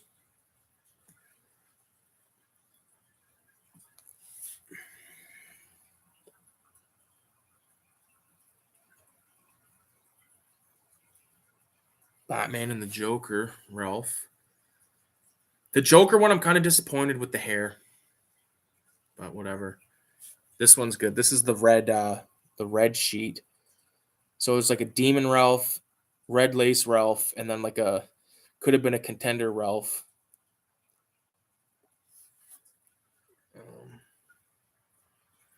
I gotta post these on fucking Instagram. These are the Universal Monster Ralphs. I'll post these on Instagram, and you'll be able to see them way fucking better. Here's the Saints, or not the Saints Row. I keep wanting to say Saints Row. It's Grand Theft Auto San Andreas. CJ, Big Smoke, Sweet, and Ryder. Big fan of San Andreas. Probably the best video game of all time. For me, at least. Great story, great atmosphere. The ones that I definitely probably shown before, I'll show again. What the fuck? So many fucking photos on this thing. This is actually a good page. Yeah, Maintenance Ralph, Burger Flipper Ralph, Nom Ralph, and Chef Ralph. I'm doing that whole sketch, but like, so there's still 18 pages, and I'm doing every page with characters of Ralph in the same pose. And then I want to get another sketchbook and do the same thing with a different pose, all filthy Ralphs, all different outfits. This is the first page I did. Santa Ralph, Filthy Ralph, Ricky Ralph, and then Cowboy Ralph. And I have to point out the magazine that the Santa Claus one is reading. Rotten Cunt magazine featuring mold. Hopefully, you guys can appreciate that. Yeah. Back to these comments. What made you want to start collecting movies? Like I said, big influence. My dad, my uncle, Mike, and Richie. Loved movie. Love, the guy. Because of Richie, I know about films like you know Marked for Death with Steven Seagal and fucking The Thing by John Carpenter, and The Car with James. Like, owe a lot to that guy. Strapped, Belly. Um, a lot of movies that I love and have on DVD. I have Strapped, Belly. Um, there was other Hood films like Boys in the Hood was always there, but when I think of Boys in the Hood, I think of my dad more because I watched that movie with my dad more than I watched it with anyone else. You know, and like this is what I like. In I wish Danny B was here to hear this one. That was my thumb. That one's not cracking. But here's a theory of mine. So Lawrence Fishburne, he starts off as a teenager. He's in Vietnam. Imagine he doesn't get killed at the end of Apocalypse Now, or not the end, but you know what I mean, like in the middle-ish. He doesn't get killed. He goes home. Okay, he's Furious Styles. Okay, so Furious Styles comes home, and he comes out of the army. He's got a friend that's robbing people, even killing people. That's Lawrence Fishburne from motherfucking King of New York. You know what I mean? And then when he's all done his badass face, he's Furious Styles. If that makes sense. Cool background on the art. Crumb was a huge influence on so many. Yeah, I love the guy. He's kind of he's interesting as fuck to me, but uh, I feel like I'd want to talk to this version, the older version of Robert Crumb, compared to like when he was like really fucking just like, you know, because Robert Crumb is a weird fucking guy, and he has a weird fucking family that he came from, and like the whole situation is fucked. Um, Even if you've never watched the Crumb documentary, watch that shit, and you will be like, dude, this guy came from squalor, basically. Like in terms of like the way that his family, like the other people that it showcases that's from his family, like his two brothers, like they're both fucked. Like they're both totally fucked, man. Weird. So dead recliner. I appreciate the question. Good luck on the contest tonight, and thanks for participating, and thanks for being here while it's being read, dude. That's fucking sick. Next, another guy that's currently in the chat, I believe. Yeah, I'm pretty sure he's still here. VZ Madness 666. If you're here, while I coke this bong.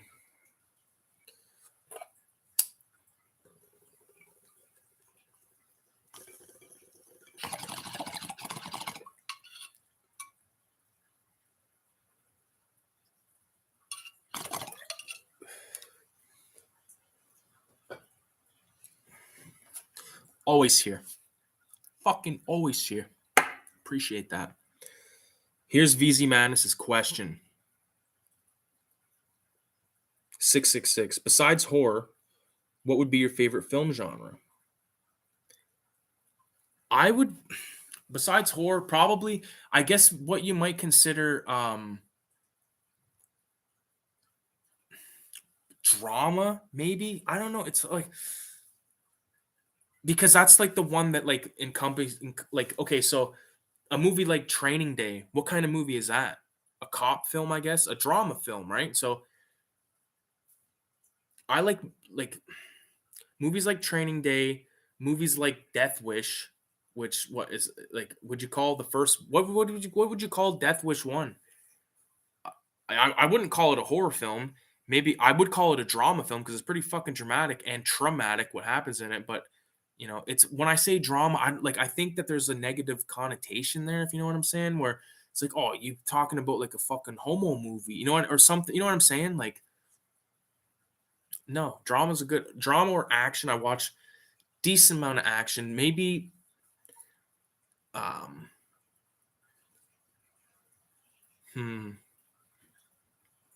because like I wouldn't consider Asian films a genre. I consider, they're their own like it's a country of films, and they all have different. They participate in every genre. Um, movies like The Killer, and movies like Cops versus Thugs, and movies like Itchy the Killer, and movies like motherfucking Chinese Connection. Like they're all different. The Sadness totally different than The Raid. You know, fuck. I probably have to go with drama because there's too many movies that I'm thinking of right now that would probably be considered genre, like or drama. Taxi Driver probably would be considered drama. Um,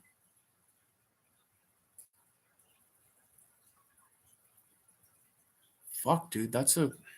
I'll probably go with drama. But there's martial arts films though I really like too. I'm looking at a lot of fucking good ones right now, exploitation ones. But the problem is like with exploitation right now, like my exploitation films are sort of split up, and I need to get them all into one place at one time on the shelf here. You know, fuck, drugs got me twisted. The second part of VZ Madness's question: Freddy versus Jason versus Leatherface. Who wins and why? Well, the thing is, are we dealing with Freddy Krueger that's not in the dream world, or Freddy Krueger that's in the dream world? Because if it's in the dream world, Freddy all day. I think Leatherface would be an easy one to knock off because he never displayed any kind of like superpowers or super anything, super retarded with and maybe super good with a chainsaw, but nothing else. You know, um, Jason, I like if you had to, if I'm just gonna be honest, like when I was a kid, I always liked Freddy better, but I think there's way more good Jason films than there are Freddy films. Like I've famously said, fuck Freddy 4, fuck Freddy 5, fuck Freddy 6. I don't mind New Nightmare. The remake can suck my dick. Freddy versus Jason, I love.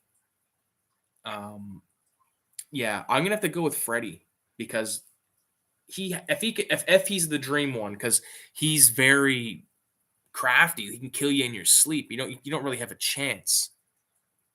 But with Jason, he's like a brute force that like seems to not be able to die. So that I'll have to split that question and say if it's Dream Freddy, Freddy takes it. Leatherface isn't even in the fucking equation. But with that, if it's live action, then I think Leatherface has a pretty good fucking take, pretty good because he has a better weapon than Freddy. It would be hard for Freddy to sort of defend himself against a really big guy with a really big weapon that's also motorized, you know. And Jason is a good play in that as well because he's got the machete, like Freddy if he's not in Magic Dreamland, he's pretty just much like a skinny guy with like a couple of knives, like some steak knives. I wouldn't want to be fucking approached with a guy with that. I'm not discounting it. I'm just saying that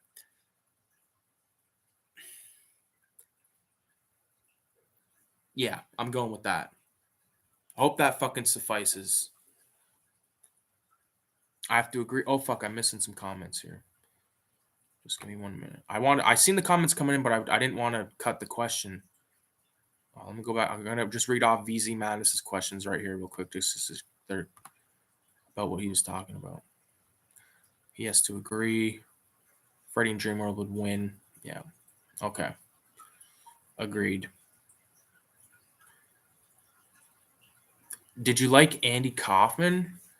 The only thing I know about Andy Kaufman is I've seen a couple of clips of him. I've seen the famous clip where he gets like smacked by fucking Jerry the King Lawler.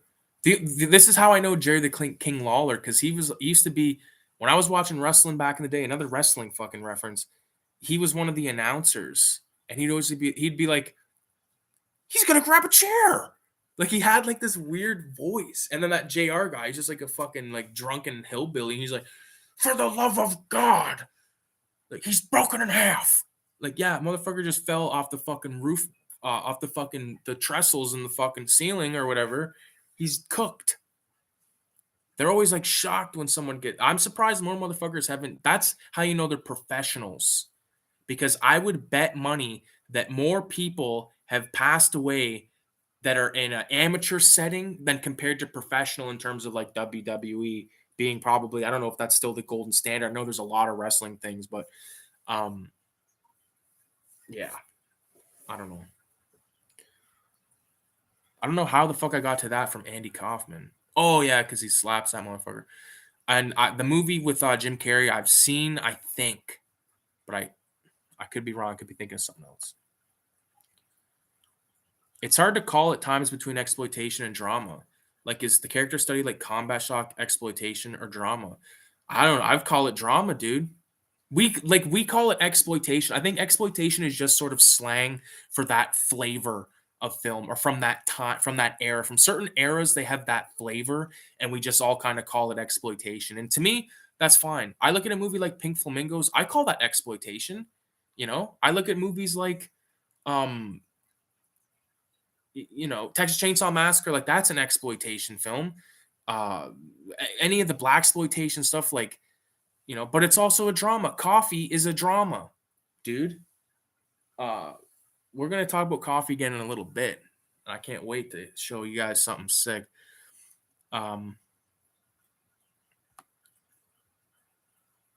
Or is Freeway a dark comedy drama? Dude, I haven't watched Freeway. Danny B we were talking the other night about that. He's like, you need to watch this. And like, I feel like a lot of you dudes, man, like you guys are like, oh, yo, you need to watch this. And I'm like, yeah. And then I just never get around to it. And I always feel like, fuck, because I want to be able to get in the conversation about it. But I'll be honest, there's movies that I have not seen. I never even heard of Freeway until he's told me about it. Look at this fucking joint we're about to start. Look at this son of a bitch. It's going to make me go fucking bonkers. Friday night, man. I have to agree. Deborah Kleiner says Freddy Krueger in Nightmare on Elm Street 2, he was the devil, straight Satan in that movie. He was brutal in that movie. Yeah, he was. Nightmare 2 is my second favorite Nightmare. I like them in order 1, 2, and 3. Everything else can fuck off. Unless I'm really fucking feeling generous, I might throw on New Nightmare. That other movie where they make him into a straight diddler with Jackie Earl Haley. That movie sucks dick, bro. The only good part about that movie is Clancy Brown is in it. He's fucking awesome. Underrated character actor. Freddie and Gene World would win, yeah. Yeah, real life Freddie is just like a California raisin. Yeah. David Squires. Oh, dude, you're back. Okay, I will reread your question in a second. But I highly recommend. Let me make sure that you're the motherfucker I'm thinking of.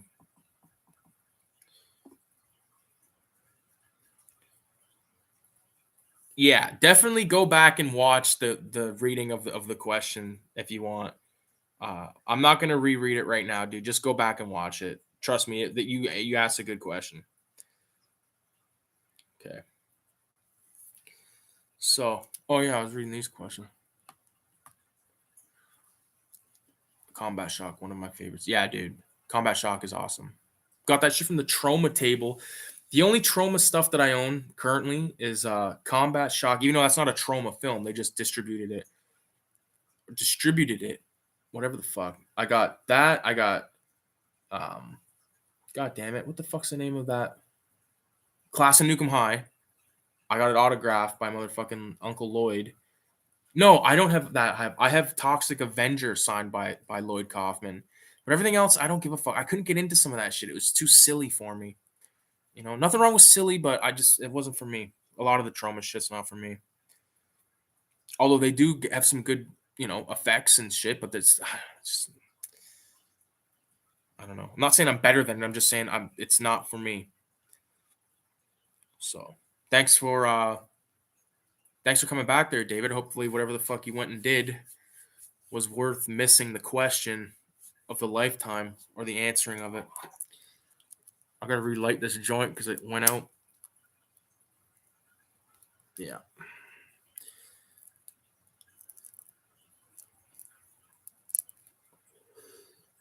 Wow. Tastes like Friday night.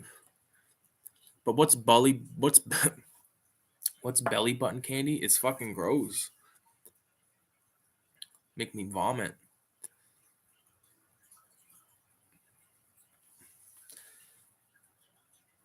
I'll go back and watch. Is this gonna be uploaded also or not? Yeah, it's gonna be uploaded.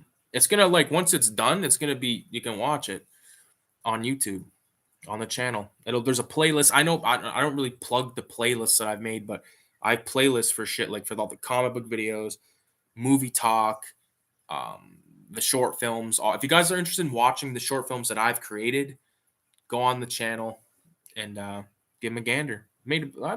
I've made way more than are on YouTube. The only stuff that's on YouTube is the stuff that's made in probably the last 7 years. No, not 7 years. Maybe more like 5 years. All right. Shout out to VZ Madness for the question. Good luck tonight. Good luck to everybody. Trash Dash. Shout out to Trash Dash. I want everyone to this blunt or this joint right here is dedicated to the trashiest of the stash. Contributor on Cinema 187, one of the founding fathers of the zine. Unfortunately, can't be here tonight because his ass is at work. But he's here with us in spirit. So, Trash Dash, this question is, what are your thoughts on the 97 Spawn movie? I like it. I like Spawn. I particularly like Sam and Twitch, okay, who are the two detectives, and I don't remember if they get too much or any shine in the film. But speaking of Spawn, I can't talk about Spawn without talking about the cartoon from HBO. Love that shit. It's fantastic. In terms of the Spawn 97 film, the thing that it does the best that I love is I love the way that Violator looks like in the form of the clown. I love it. Love it. It's John Leguizamo. Like, dude, it is fucking an amazing makeup job, man. Love that shit. Everyone's agreeing Spawn is fun. Yeah, I grew up with that Spawn movie. So biased opinion, maybe, but loved it growing up. Yeah, dude. I feel like we're all like on the same page. The Violator was sick in the 97 film. This clown is creepy too. Yeah, I like the clown. That's my favorite part of Spawn. And I love. I wish I sold my Spawn shit, and I wish I didn't now because I had like a good little. I had an early run. I had one through like something that I got from my uncle, and then I sold, and then but I had an issue 1 because like you could get issue 1 for like literally like when I first started collecting comics is when I feel like my peers would say that Spawn's starting to rise in price, and it was like $10, $15, like moving. I think once I kind of clocked out, Spawn #1 had just become to be like a $40 book, and everyone was like, "Dude, what the fuck?"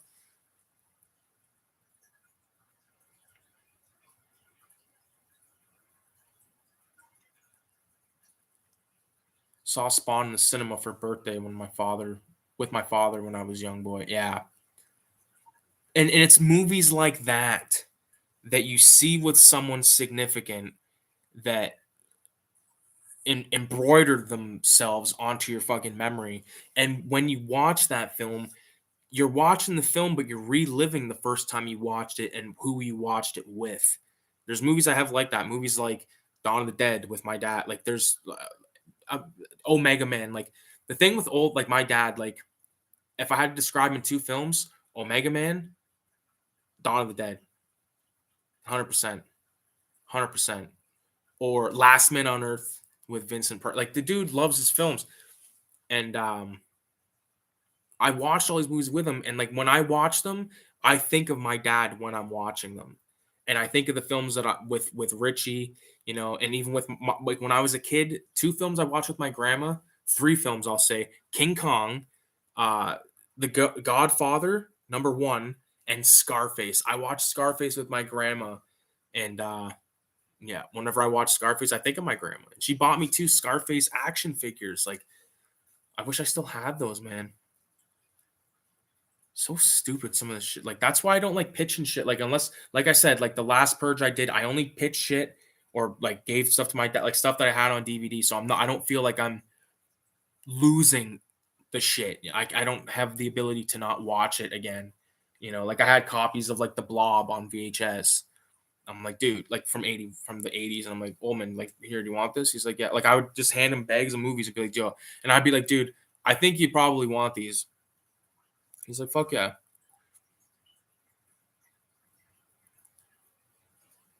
That was the Matrix movies for me. There you go. Matrix movies are fucking out of control. Want to hear my story with the Matrix? It was either Matrix 2 or 3. Me, my cousin, and my buddy Mike. That was the first movie that my mom ever like took us to, like got us in, and it was like rated R. Um, Me and my buddy Mike, we went to dozens of movies back in the day. The Rainbow Cinema downtown in the Galleria. We'd go to Burger King, and we'd go to the movies, and then we got a couple years older, and we would go downtown, and we would go to Victoria Park, and we'd fucking buy weed, and we'd fucking walk around and smoke weed and lose our fucking minds and do graffiti and have a fucking ball.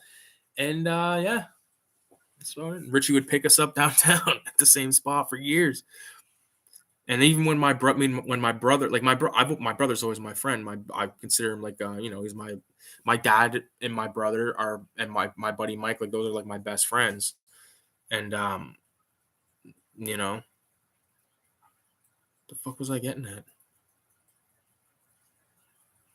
Well, forget what the fuck I was talking about. Oh yeah, we got into the Matrix movie, but we went to all those movies uptown. Yeah, all that bullshit.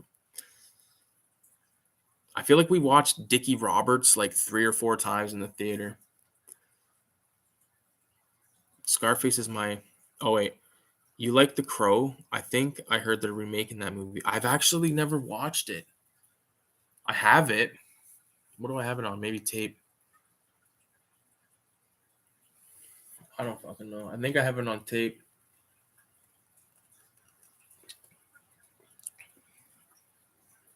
If I have it, it's probably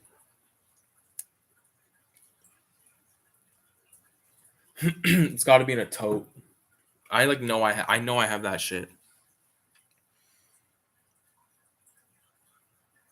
Hmm. Anyways, I do like the comic. I flipped through the comic once, and I should have bought it. James O'Barr, I believe, is the guy that the artist. Tragic story to that guy, apparently. Tragic story to the Crow film. Fuck. Scarface is my favorite Al Pacino film. Scarface is probably my. Hmm. I'll name a few that I like as much or more. The Godfather and The Godfather Part 2 and Donnie Brasco and motherfucking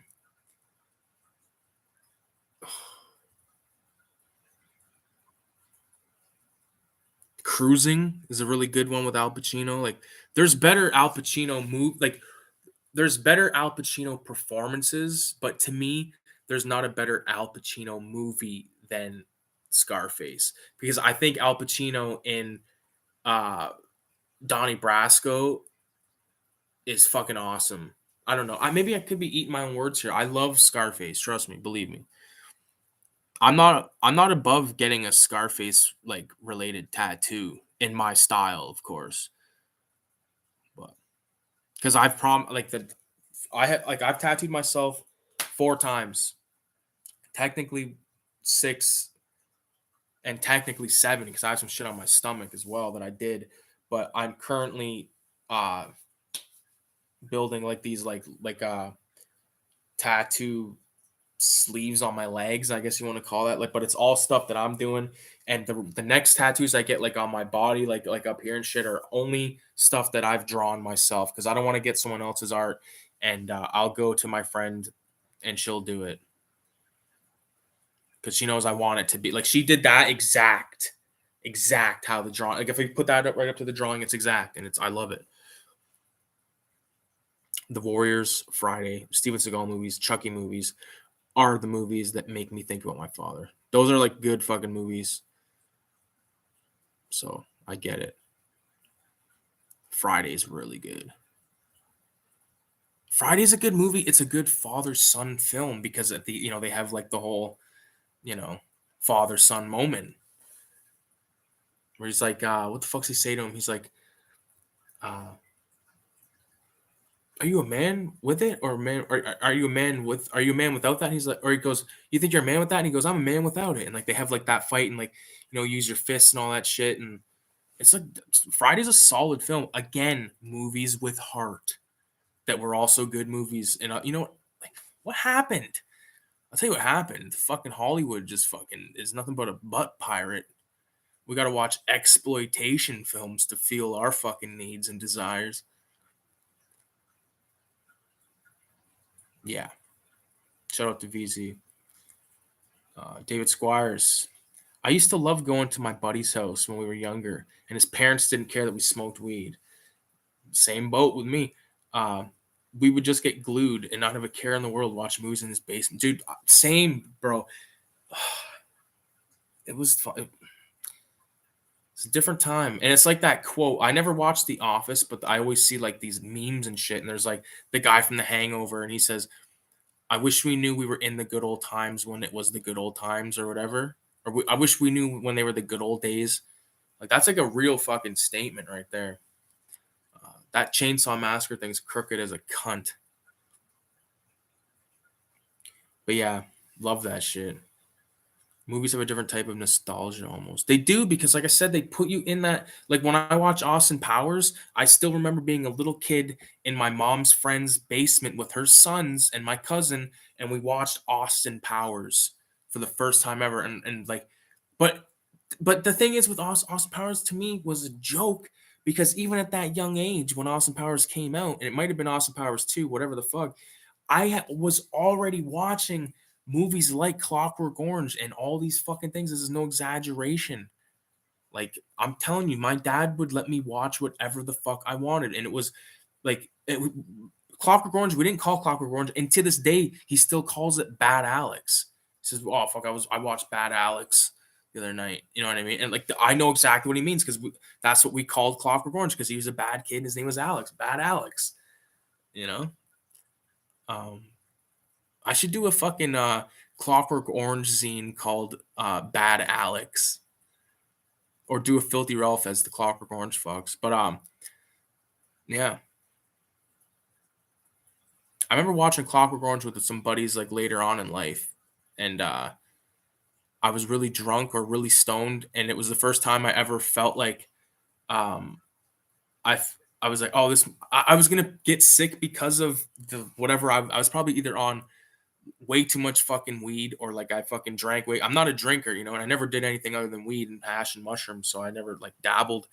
But I was like, oh man, I'm gonna puke. And I remember thinking in my head, this movie's making me want to puke.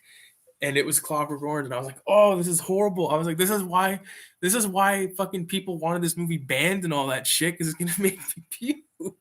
A movie I've seen the movie a million times growing up, man, and the movie fucking made me want to vomit. Oh, it's so funny. Movies have a different type of nostalgia. I read that one. Greed happened. Greed. They don't make movies like they did back in the day. No, they don't.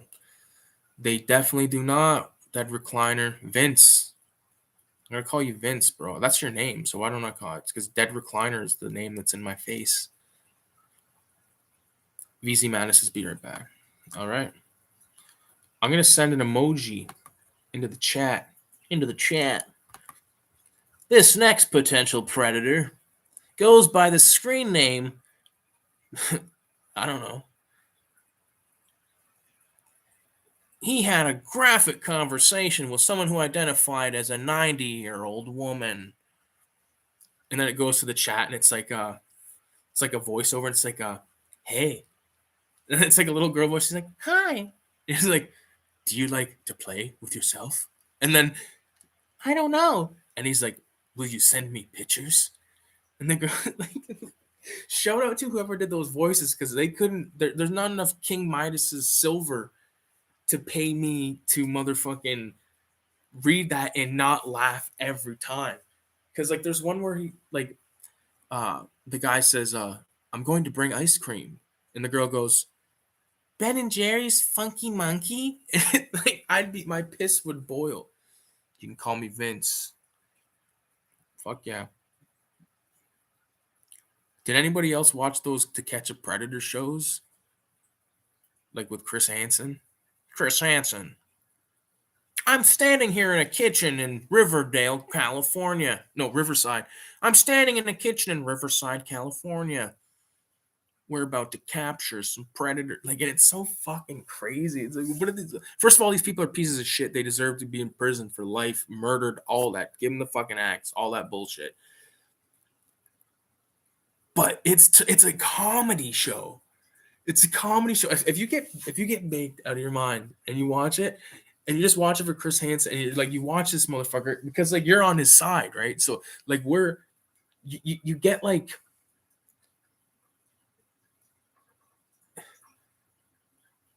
what does this say? Hey, good news is I brought pizza. Bad news is you're going to jail. Is that one of the fucking one of the Hansen versus Predator ones? That was like after To Catch a Predator. It's there's a whole like YouTube fucking like sanction that is dedicated to like those videos, like those movies. My movie just ended. I was watching Bad News Bears. I gotta put a new tape in. Bad News Bears is like pushing 2 hours. Eh? Holy fuck. What the fuck to put in? I don't know. Some fucking. God damn it. It has to be on tape or DVD. I can watch it. The thing is, I finally found this, so I was kind of pissed off. I didn't know where my Blu-ray controller was for a while. So the only problem is like it's so fucking difficult to pick a movie, man. I can't just be like, "Oh, I'm gonna grab a movie." No, that's not how it works. The reason why I watch Bad News Bears and motherfucking Gangs in New York all the time is because I really like those movies, and like I know exactly where they are on the shelf, and I don't have to be like, oh, or like The Mummy. I've watched The Mummy more than anybody probably on the planet. I've watched that shit. I'll go to my room at night, push The Mummy in the VCR, lay back on the bed like that, and just crash and watch The Mummy, bro. It's a good thing to do. Hey, good news is I brought pizza. Yeah. I'm gonna get back to these questions. We've talked about motherfucking. Oh fuck! I missed Kayla's. Shit.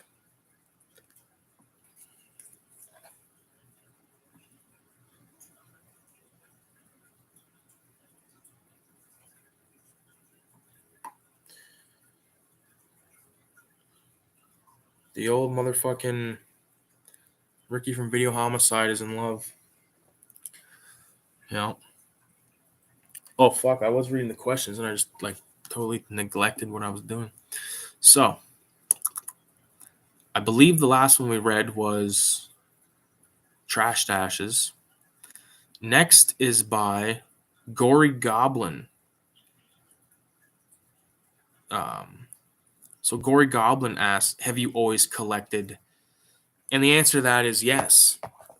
As far back as I can remember, because again, my dad collected movies, records. My uncle Mike collects books, comics, all that kind of shit. So I had people that were collectors in my life. You know, my uncle Mike, like comic, like all my comic book knowledge. And he's the one that planted the comic book seeds in my brain when I was a kid. So like he's the one that introduced me to a lot of stuff. And like when I told him that I was interested in Robert Crumb and shit, and like he fucking like, this is no shit. Like he made the joke once from Blood Feast, H.G. Lewis film, where he goes, "Have you ever been to an Egyptian feast?" And we always thought that was funny because he said it in a funny way. And then one year for my birthday, he gave me the VHS tape. And then fast forward year when he purged his collection, and my dad took a bunch of it. He got I don't know where they are on my shelf. Oh, I do. Color Me Blood Red 2000 Maniacs on tape. All the Something Weird ones. I have them over there. Prized possessions. We'll never get rid of those. But he gave me the Blood Feast one. So I was like, yeah. But anyways, yeah, so I've always collected one thing or another, mostly comics, mostly movies, but books as well. I have a lot of books. I have purged my book collection. I do have a lot of books. I finally got like a decent system. In the new year, I'm going to be doing a book collection. Like after I do all the comics and stuff, I'm going to do like the book collection kind of like thing. And I'll also be doing a 2023 updated, uh, you know, movie collection tour like I've done in the past. And I'm going to try to make it like way more in depth, so you can almost like listen to it in like a podcast form setting. Because personally, like I listen to a lot of videos rather than watch them, especially with the help of a wireless headphone. So, Gory Goblin, I appreciate your question. I appreciate you entering a question, and good luck tonight, man. You might win the shit. Whoever wins, if they're not here, I'm just gonna respond to their comment and be like, "Bro, you won," and then we'll go from there. I still, I like. I feel like this might be a late one.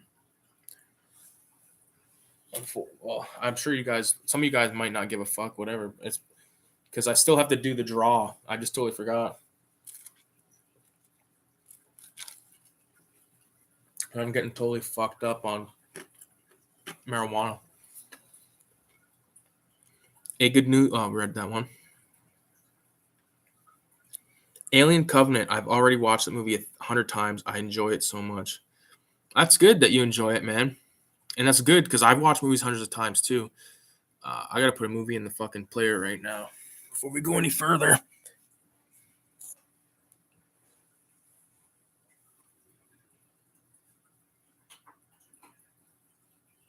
I don't know why this didn't eject.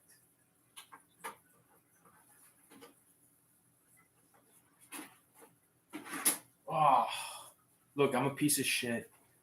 Want to see the definition of lazy? That's the definition of lazy. Or just being a piece of shit. I don't know what the case still there is.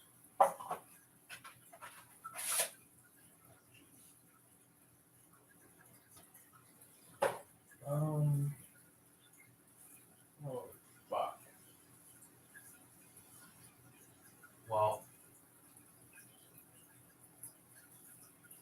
I think, you know what? I haven't watched this in a while. No, I like to watch that movie more. I don't want to just have it in the background. Fuck's sakes, dude. Everything I'm looking at is stuff that I want to watch, but I don't want to just. This is a nightmare. Absolute fucking nightmare. Every movie, I just thought I looked at a movie that's gonna make me cry, for fuck's sakes. Oh, there's a good one. Oh, yeah. Oh. Now we're talking. And it's rewound like it was meant to be. It was meant to be in every way.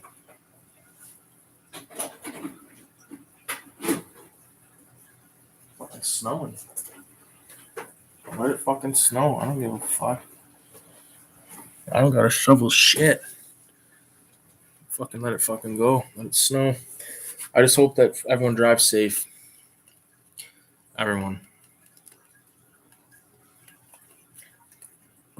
Except for the Dutch. Which is an Austin Powers fucking gold member reference. I need to purge some books. Oh, yeah. It happens.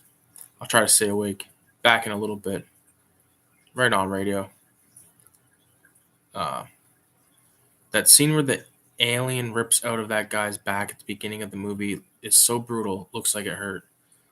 I don't really remember that. I seen the movie in theater, but I wasn't, like I said, I wasn't the biggest, like, when it comes to Alien with me, dude. Alien and Aliens. Shout out to Gory Goblin for the question. Good luck. Here's radioactive blob fuel's question, for fuck's sakes, and he just left. Oh, this is a good one too. I wish this motherfucker was here. You have to go back and what can I do?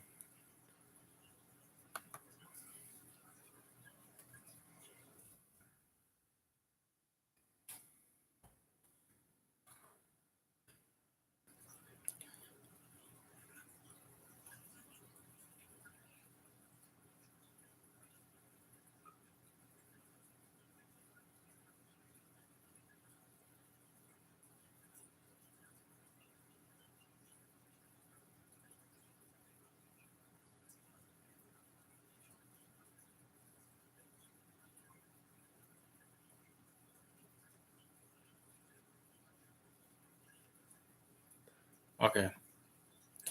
So he says, which of your films, if any, would you expand, follow up on the first if scheduling and shooting with cast availability wasn't an issue? Probably the Purple Demon one, because that one is like there's so much backstory in my head that is only in my head. It only exists in my head that I would love to be able to get out into a fucking actual uh full length feature, because that movie, like it starts off with like the kid that he's like doing coke. He killed like a high prolific gang member and all this shit, and then it turns supernatural. But like there's this whole thing in my head, and like there's these, like in the first cut, or like the first couple of cuts of the Purple Demon film, when my brother was walking towards the apartment building, it said on I put text on the screen that said Appleton Housing Projects, because that's a location in my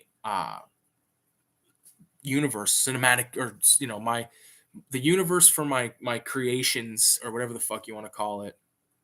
uh Definitely would be the Purple Demon, but also with the Afro death story. That's another one that I would really like to expand upon.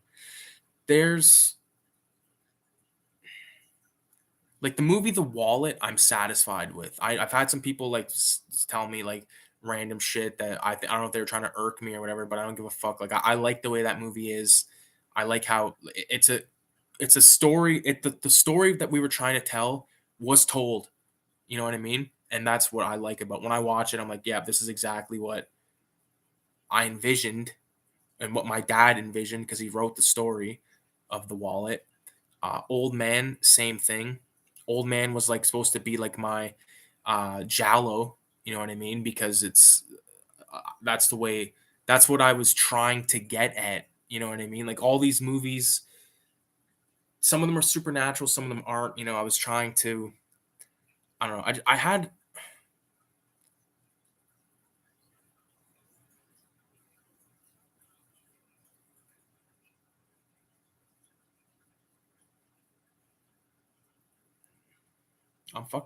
I'm too like, I can't even fucking read this shit right now. I'm too fucking high. Fuck. Okay, back. Don't take this the wrong way, but let me hear the answer first. Did I miss something in the chat, or am I just oblivious?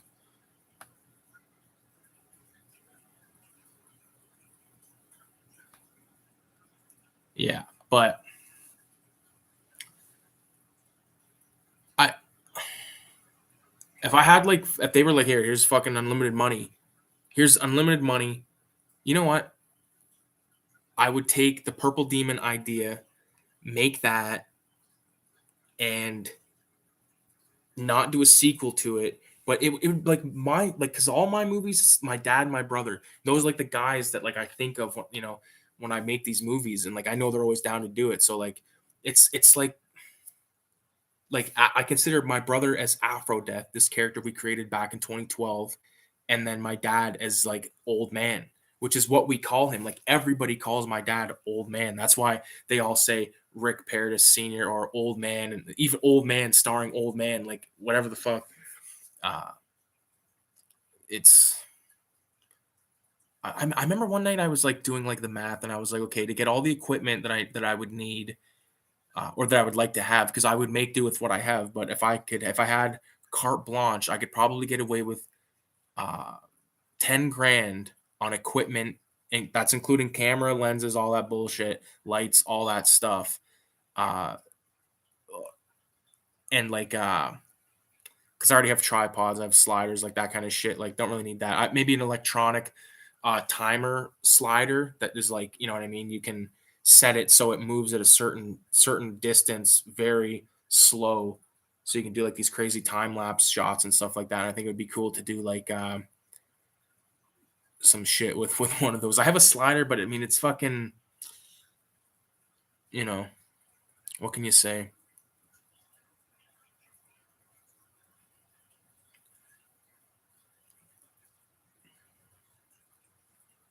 The fuck, man, I can't even fucking see. I keep reading the same fucking question is the issue. But let me hear the answer first. No, dude, I think I missed the answer to my question.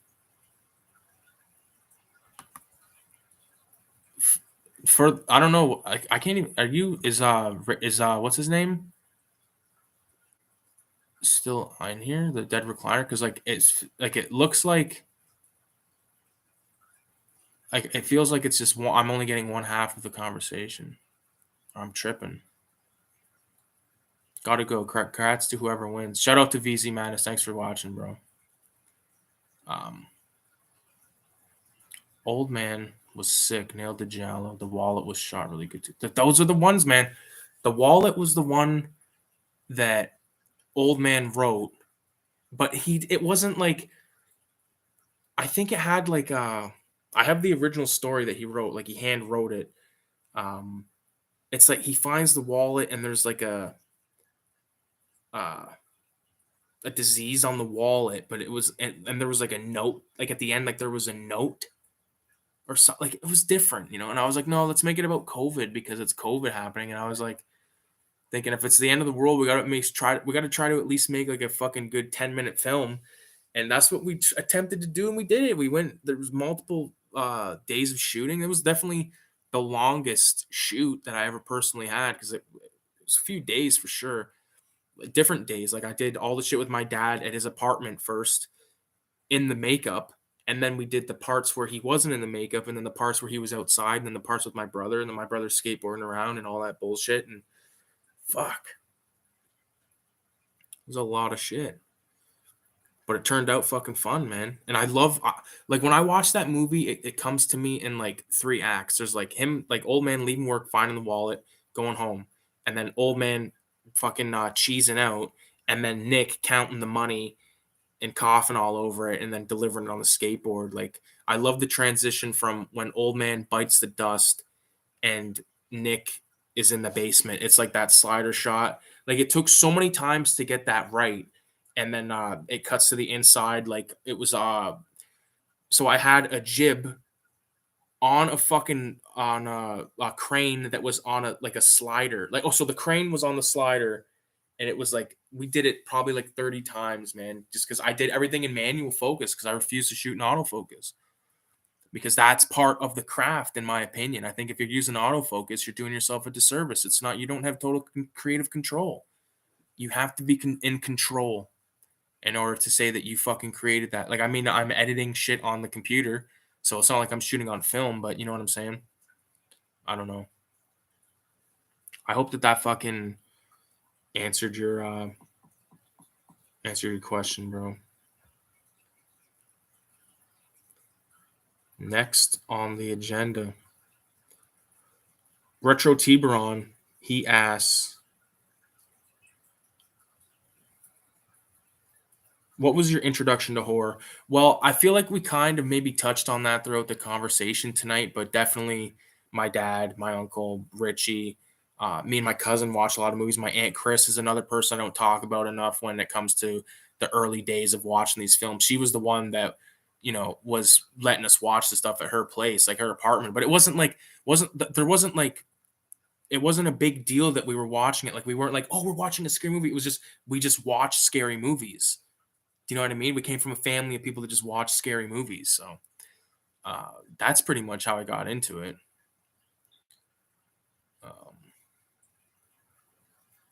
Yeah, and then like I feel like I touched on a lot of the same type of nuances from that question tonight, but uh, definitely I was a young kid and just obsessed with it, obsessed with my dad's obsession, obsessed with my uncle Mike's obsession with it, and just video like it was like I don't know, man. We were from that era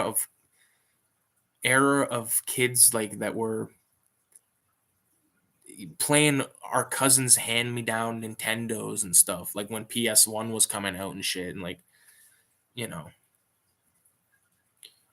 I watched your commentary, Demons and Dead Guys, and it was pretty awesome background to your filmmaking. Yeah, dude, thanks, man. That was a project I made at film school because I like the guy whose class I did it for. I kind of like had like you know we had our grievances early on in the semester, but I think like now like the opinions probably changed a bit. At least mine has, and like my perspective on the way I interpreted certain things when I was there.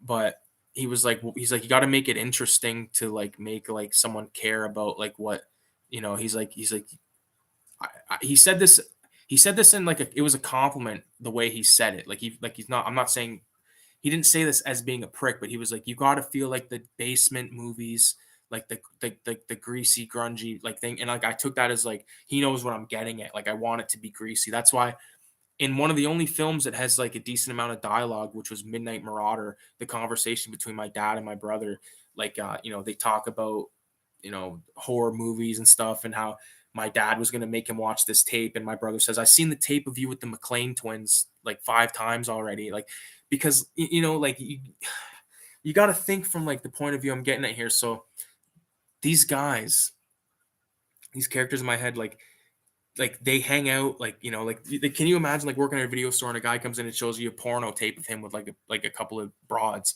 and he walks around, he's always showing you it, like that kind of thing. I don't know.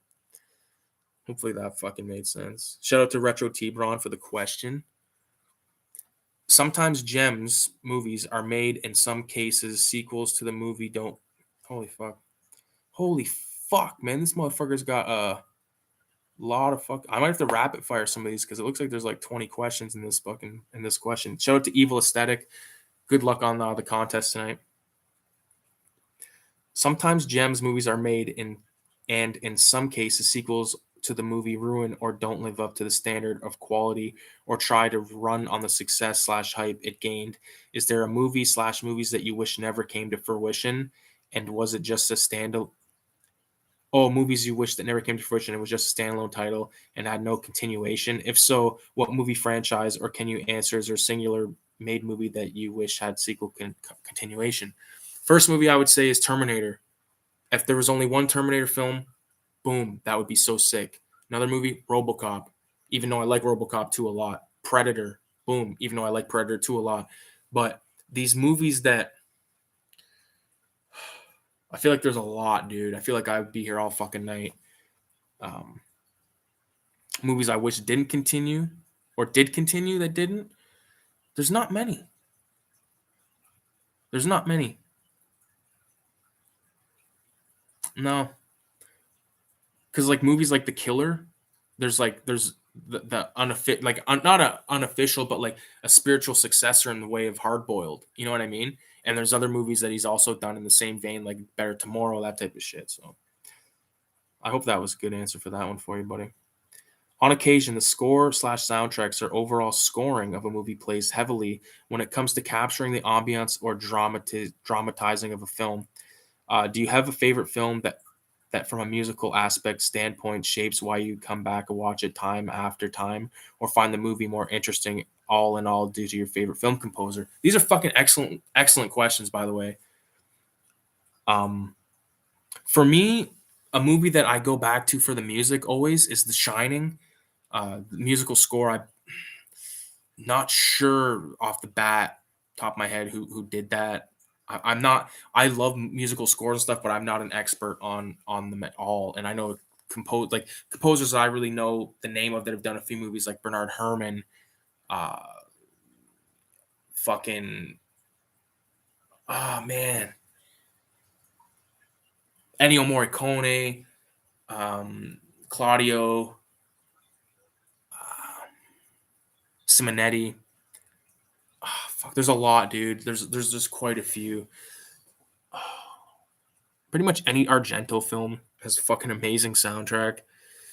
Um, I don't know. Argento's like in the last like year, like I feel like I watched even in the last half year, I watched like at least 5 or 6 Argento films I'd never seen before, and he's definitely one of my favorite directors based off of opera.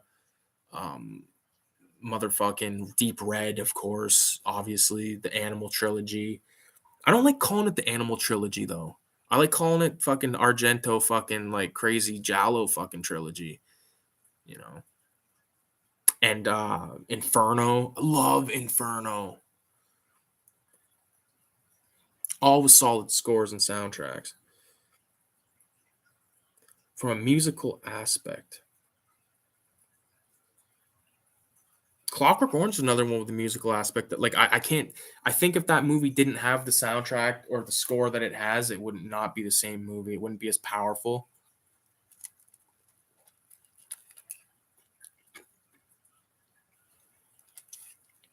Good, the bad, and the ugly, of course. Wendy Carlos, you're fucking A right. It is. Um,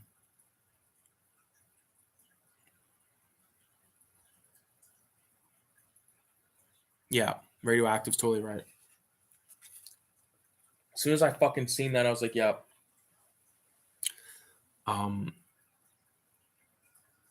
but yeah, Clockwork is definitely one of them. I'm trying to good, the bad, the ugly, like I said. Um, there's so fucking many. Like, there's just so many goddamn movies to pick from. Demons. Demons can also be an answer to one of the earlier questions about the music thing, the metal in horror films or metal in movies.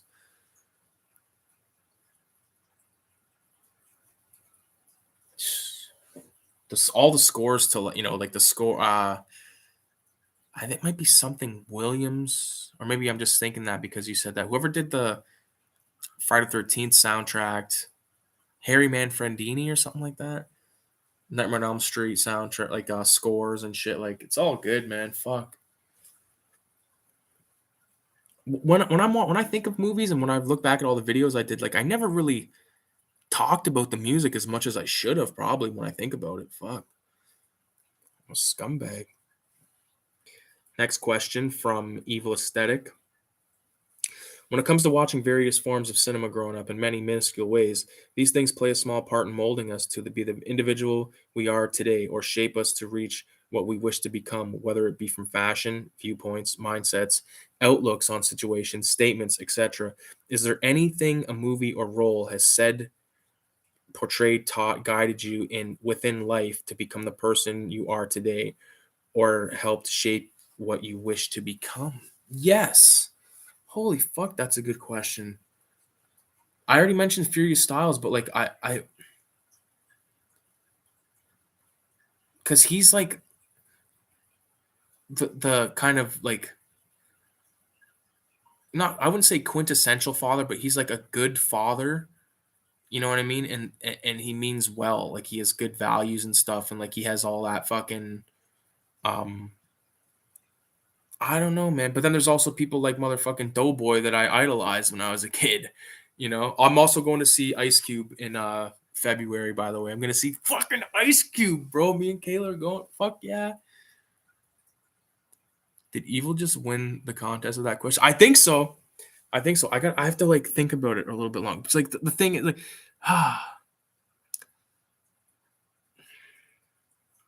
okay, so definitely the ones that the definitely whatever I just said. Um Peter and Roger from Dawn of the Dead taught me it taught me that it's better to remain calm and cool and collected than being over dramatic because look what happened to Roger in Dawn of the Dead because he lost his cool and was losing his mind. Had he kept his cool, he would have survived and they would have had a chance against those bikers. They wouldn't have even fucking answered the radio, I bet. Like, I don't know, you know, like Tony Montana and Manny from Scarface. Like, there you go again. Keep your fucking cool. Don't overreact, jump the gun. Tony constantly jumped the gun, and that's what got him fucking taken down. Fuck. These tragic stories of these characters, man, that we love, and like they all shape me, man. Every movie from Travis Bickle and Taxi Driver to motherfucking I don't know, man. And earlier when I said the thing about Terminator, I do like Terminator 2 a lot. Okay, so just keep that in mind. But you know what I mean? I need some more dope in me. The fuck am I thinking? Is this there's dope in here? I don't know.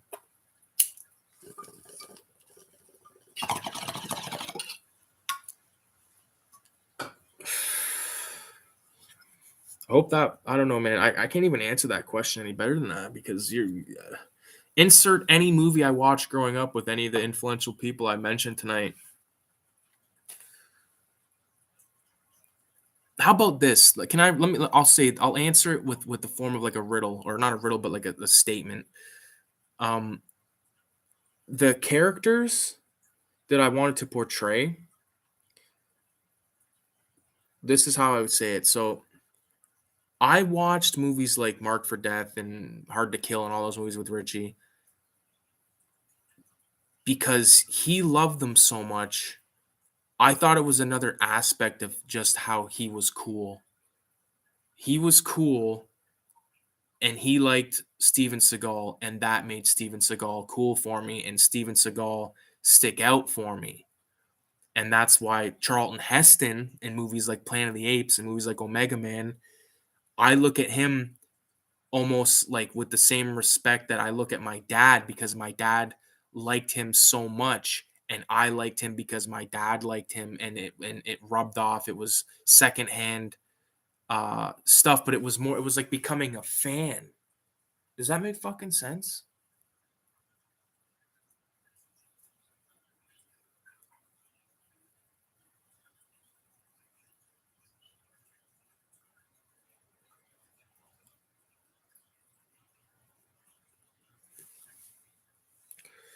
Okay, so Dead Recliner, I'll get back. I'll get back. Go what I was going to ask you earlier. I would say Alien is my favorite horror movie, and said I hated Covenant mainly with David part. Dude, I fucking I did not like that Covenant bullshit either, bro. I thought it was whack. Um, I saw it with Kayla, and it was like, dude, like that's not the kind of movie that I like, and it's not the kind of movie that I like to take Kayla to. Like when I take her to a movie, I always want it to be a good one. Like otherwise, it defeats the purpose. She wants to see a good movie too. So we don't want to watch shit. I was like, yo, it's gonna be Alien. It's gonna be sick. Prometheus was sick. All that shit, and I don't know. But like again, you can everyone likes their own fucking flavor. I could finish it, but I'm willing to give it another shot. What should I keep in mind if I give it a second chance? I don't fucking know. Here we go. This is going to be rapid fire. Once again, though, shout out to Evil Aesthetic for this like amazing series of questions. And you kind of inspired me. I might even expand on some of these questions in videos if I can think it, plot them out a little bit better. Thoughts on cinema moving away from film and going digital? I know digital's here to stay, and I think film is here to stay too, though, because there's still people that are going to want to do it. If they can afford it, they will do it, and it's going to become like a cool thing to do. You know what I mean? Like they don't shoot films on. Actually, I could be wrong. I don't know. I don't think they're shooting the Marvel films on film. Okay, but all films, even the ones that are shot on fucking 35, they're being scanned digitally. Like when you go to a theater now, you're not watching a 35 millimeter projection of it. In like 98% of the theaters on the planet, they only fucking play digital. Unless you go to like repertoire theaters, or there's probably concentrated areas where they have more shit like that. But around here, there's only one theater that I'm aware of that has the ability to shoot 30 or project 35.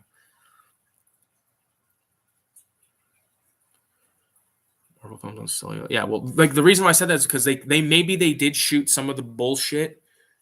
Like they might have shot some of the bullshit on film, like before they put like when they're doing the green screen shit, like they might film that on. I can't even see them doing that though. They're gonna have like, yeah, I don't know why the fuck I said that. I agree. was like putting lipstick on a pig. Yeah. I would love to shoot on film one day at least to try it out, but I don't know if that'll ever happen unless, it becomes readily available. Favorite director or top 3 of all time? George Romero, John Woo, and so George Romero for Dawn of the Dead, Day of the Dead, Night of the Living Dead, Martin, Creepshow. That's pretty much my favorites from him. John Woo, of course, Hard Boiled, The Killer, Better Tomorrow, all that shit. A third one, probably Dario Argento for movies I just listed earlier. Are you familiar with Takashi Kanto's work in cinema? And if so, do you have a favorite film he has starred in or made? I'm not aware of who that is, bro. Are you familiar with the works of Lars van Trier or Nicholas Winding Refn? No, I'm not. Lars van Trier, I feel like I've heard that name before, but I don't know. What would you consider more captivating, Schindler's List or The Pianist? I've never seen either one. Actually, I've seen Schindler's List. Never seen The Pianist. Or was The Pianist with Adrian Brody? Because I might have seen that, and if so, I'd probably pick that one. Funny Games or Funny Games? Did it need a remake? I like both of them. I've seen the remake before. I've seen the original, and I could take either one, honestly. Probably go with the original. Yeah. Your take on whether Tony Soprano lives or dies in the Sopranos finale episode? I would say he lives. No, I think he's dead. Definitely fucking dead, man. Love the Sopranos. If you could sit down and interview an actor, dead or alive, who would that be? It might be Clint Eastwood or either Clint Eastwood.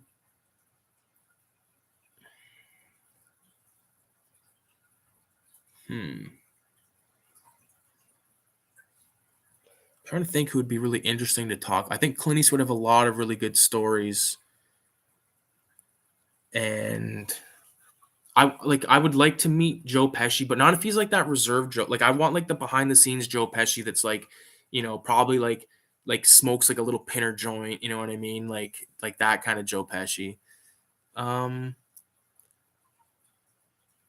I might say Tarantino. Well, Tarantino's not an actor. Well, I mean, he's acted, but I would say him. But I feel like he's one of those guys where, like, if you were talking to him, like, he would not let you do any of the talking.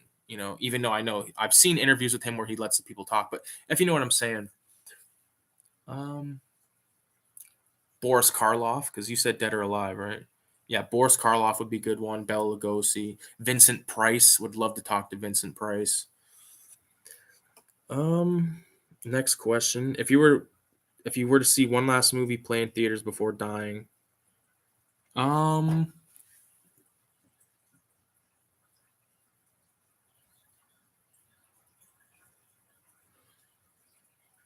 some of my films shot in 35 and projected in 35.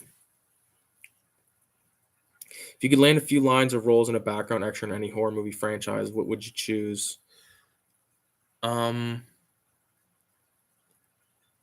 would probably choose. You say franchise? Maybe a Chucky movie. I'd get murdered by Chucky, or like I'd want to be if I was in like a Chucky situation. I'd want to just be like in a lot of the movies, like someone comments on Chucky. Like in the first one, they're like, "Oh, ugly doll," and he goes, "Fuck you." Like I'd want to be like the person that says something to Chucky, but I don't get killed by him though. If I was gonna get killed by someone in a movie, I'd want it to be like, I'd want it to be like a brutal like Leatherface kill from like the fucking remake shit. Favorite Arnold Schwarzenegger movie?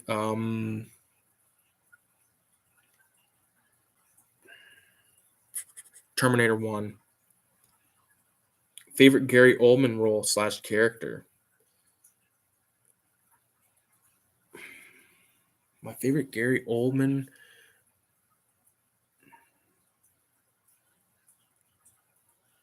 I really like him in that fucking movie with Harrison Ford in the airplane, Air Force One. I really like that one. Um, I love Gary Oldman. I love Miss Dracula, obviously, but like He was even fucking excellent as Commissioner Gordon. I've never really seen a bad Gary Oldman performance, but if I had to pick my favorite, I might say Commissioner Gordon. I like his interpretation of it, but um, even what the fuck was that movie? Natural Born Killer, not Natural Born Killers. True Romance. There's a good Gary Oldman performance in that, but I'll have to say Dracula's really good too, though. I'll go with Air Force One because that's probably the one I watched the most. Could be blasphemy to some, but Indica or Sativa. Indica in the couch, baby. Slide that sativa away from me. I don't want any of that shit. Makes me like on edge.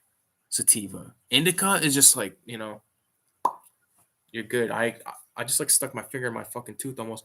I know what to expect with an indica. With sativa, it makes me like, even people are like, you smoke sativa, you can clean the whole house. It's like, nah, motherfucker, it's not happening.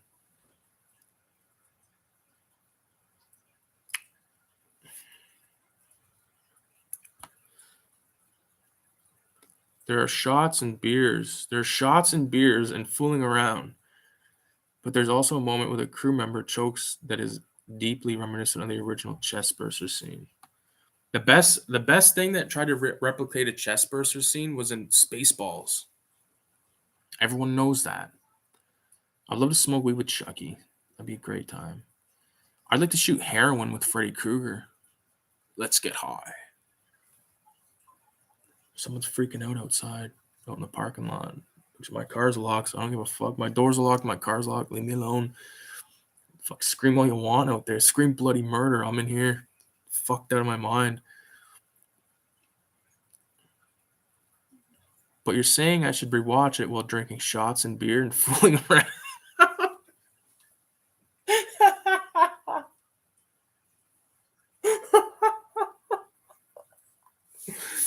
Oh my god, that doesn't even make sense to me. There are shots and beers and fooling around, and then Radioactive says, "You're saying I should rewatch it while drinking shots and beer and fooling around?" And he says, "Yes." What?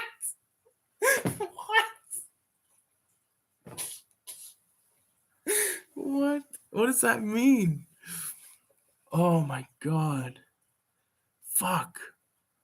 Maybe I'm not reading it right, but to me that just seems insane. Holy fuck. Thought I tasted blood from when I like uppercutted myself. I don't know why I bought this pop. Like there's still the pop's up to here. Kind of see it. See it right there? This is a waste. I just wanted some sips, man. This is 2.5 hours and I fucking drank that much pop and this much water. Like fuck all water from my skull cup. Holy fuck. We gotta get this thing going here because history to me is life's movie from Greek tragedies to ancient tales of woe. Holy fuck. This guy's a fucking English major, man. Do you like documentary films? Thoughts on Jimmy Hoffa's whereabouts? I love documentary films. Love them. Favorite? Style Wars or Paris is Burning, which is about the drag queen scene in New York City, like back in the fucking 80s. Amazing documentary, highly recommended. Those are probably two of my favorites that are like kind of classics. I like Bowling from Columbine. Like I think that's sort of like a Mickey Mouse like Disneyized version of what I don't know. I remember when I was a kid when that came out, the one teacher said that uh the Charlton Heston scene uh like he says it's fake somehow or some shit like that. Jimmy Hoffa's whereabouts? Probably in a box in Jersey. I don't know where the fuck he is. I don't fucking know, man. All I know is no one will ever know. I appreciate all the questions, Evil Aesthetic. Hats off to you because that is all like that was incredible, man. That was a lot of good questions. Like I said, I might even use some of these to like do like a full on, like which one was it? The one where the role model thing. So shout out to you because that was fucking awesome.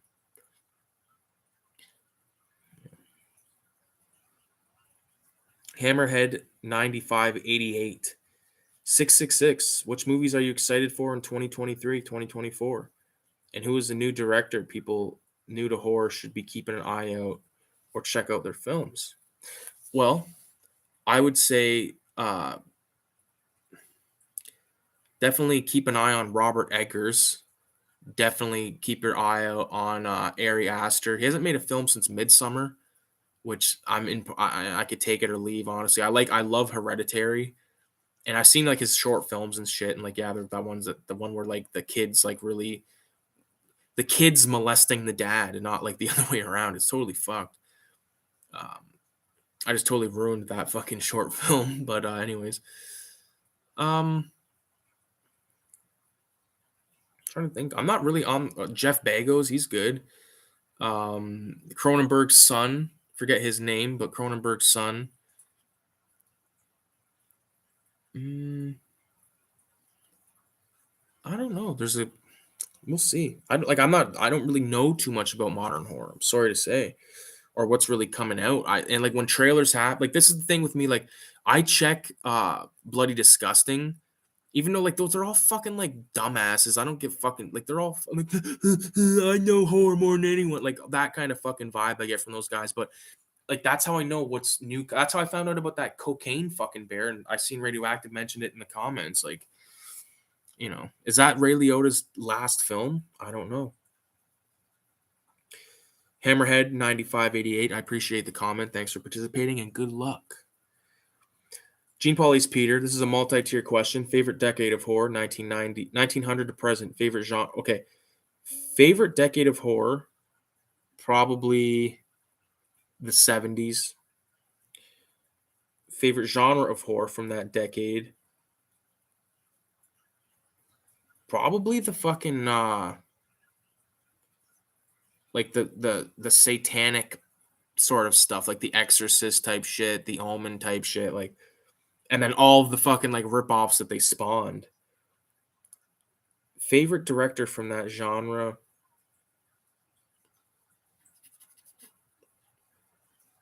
Fuck. I can't say Friedkin, even though he did Exorcist, but he only did Exorcist, right? So like, um, wow.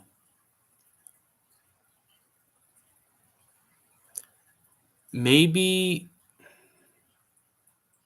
That's a hard one, bro. Favorite director from that genre? Maybe Toby Hooper. Yeah, probably Toby Hooper. Favorite movie from that director? Chainsaw Massacre. Favorite character in that movie? Leatherface. Why is your favorite character? Because he fucking wields a chainsaw and wears a fucking mask made out of flesh.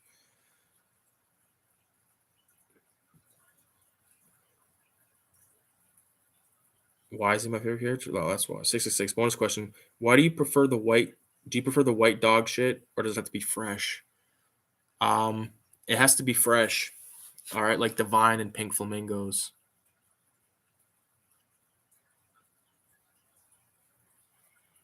What are they going to do next? Cocaine Deer. I hope they do Cocaine fucking Cowboy. Oh, they've already done that. That's why it sounded so fun to say. They're running out of stuff to do in horror. No, dude, there's plenty of horrific stuff that can be done. It's just that Hollywood plays it safe as milk. It's that the stuff that gets exposed or any exposure is stuff that has a fucking high fucking falutin um advertising budget. Because there's like movies that like have like big time actors in them that don't get played at movie theaters, and that wasn't the case back then. You know.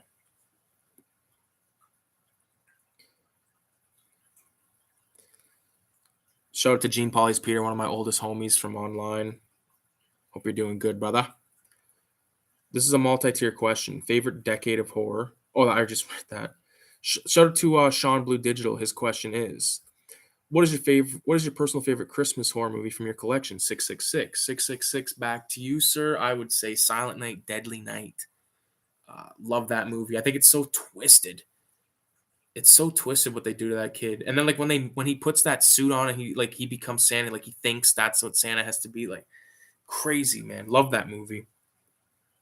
666, and thanks for the question, bro. Good luck, and hopefully you win. I think the last couple questions here are all from Kayla. What cast would you hire if you were making a horror movie inspired by Italian cinema? Well, since a lot of Italian cinema, hold on, I'm gonna message her and say what time I'm starting her answers at. The 2:40 mark.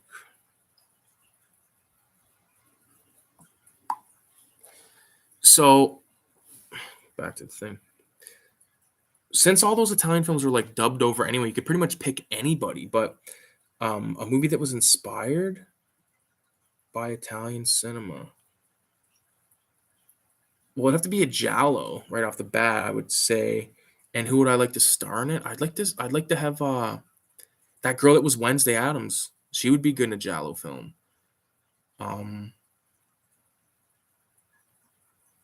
Fuck. I'm trying to think of like modern. I don't really know modern actors, but like, imagine putting Clint Eastwood in a giallo, like in a Western giallo. Has that ever been done? I don't know. What cast would you hire? I think De Niro could be in a giallo. Like any pretty much like New York act. Chaz Palminteri would be sick in a giallo film.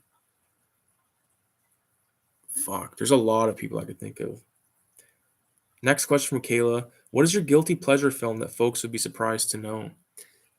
Brady Bunch, the movie, Grown Ups with Adam Sandler and Kevin James and all those fucking twits, Wild Hogs. Fuck. I like a lot of shit that people would probably not expect. Me and Kayla are avid watchers of guys' grocery games. Like, dude, I'm a mess.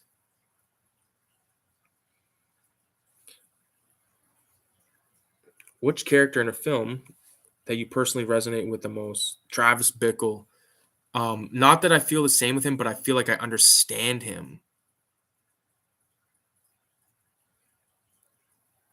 Which film has the best soundtrack? Good, the Bad, and the Ugly for score, but for music,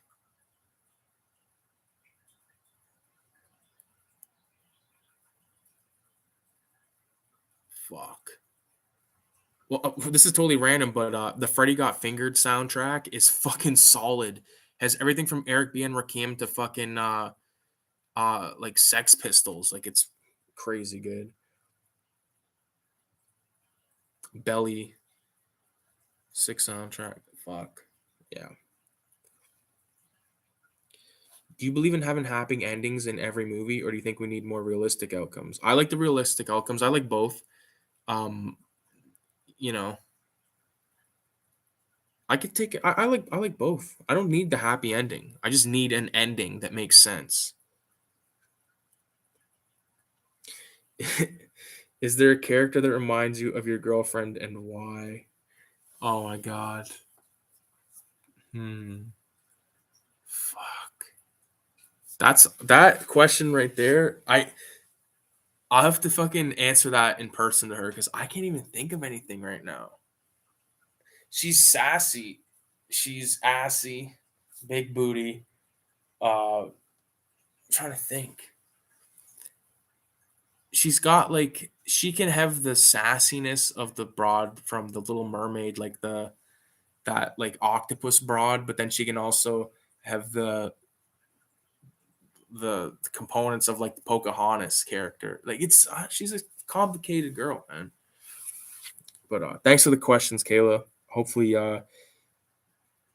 like if Kayla wins, it's like fuck, like because I don't know, I think she has all of them anyway, or like I could give her copies. But anyway, we'll see what happens. Well, fair and square. Actually, if she wins, she wins. What am I gonna fucking do? Like play favorites?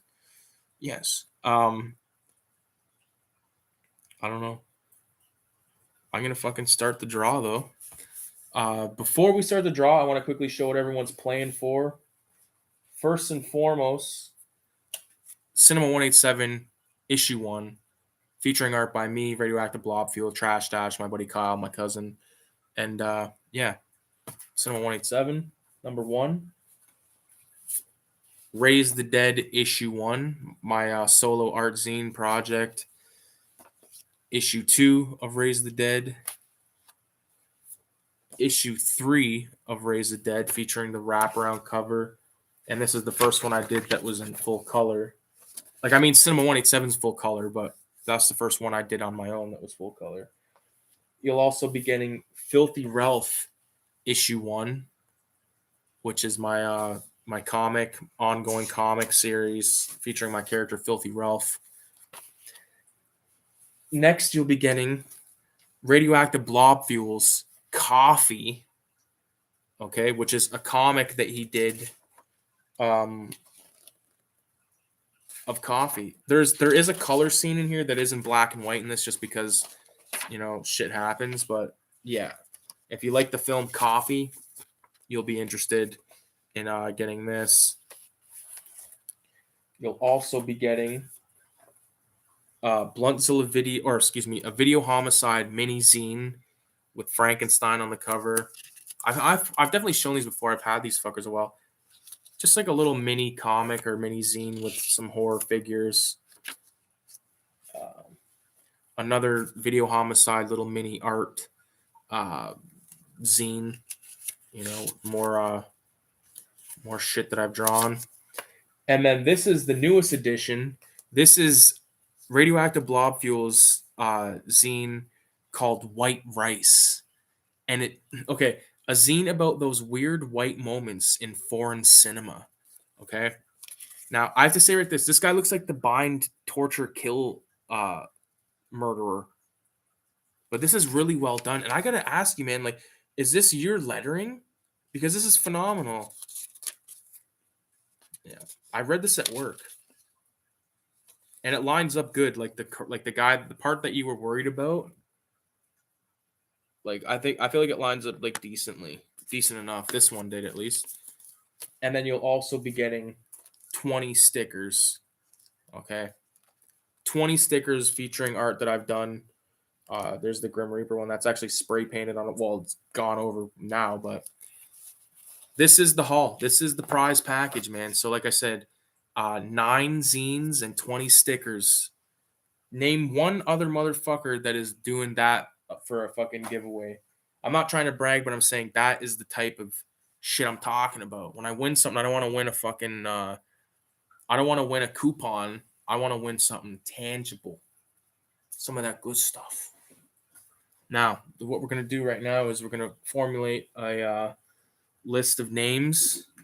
As soon as I find a fucking pen. There's not a pen. Ugh, that's a Sharpie, but it'll work. Back this up.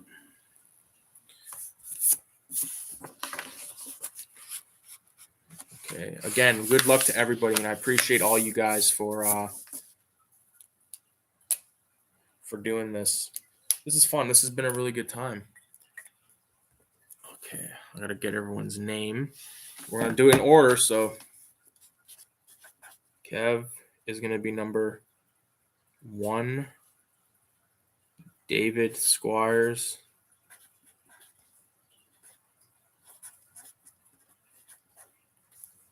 Is number 2. User, and I'm just gonna put an N and then user JC, because I think now that YouTube does that bullshit with the ats, like people that didn't pick one, it just turned into some random fucking thing. Retro or Die is number 4. Dead Recliner, number 5.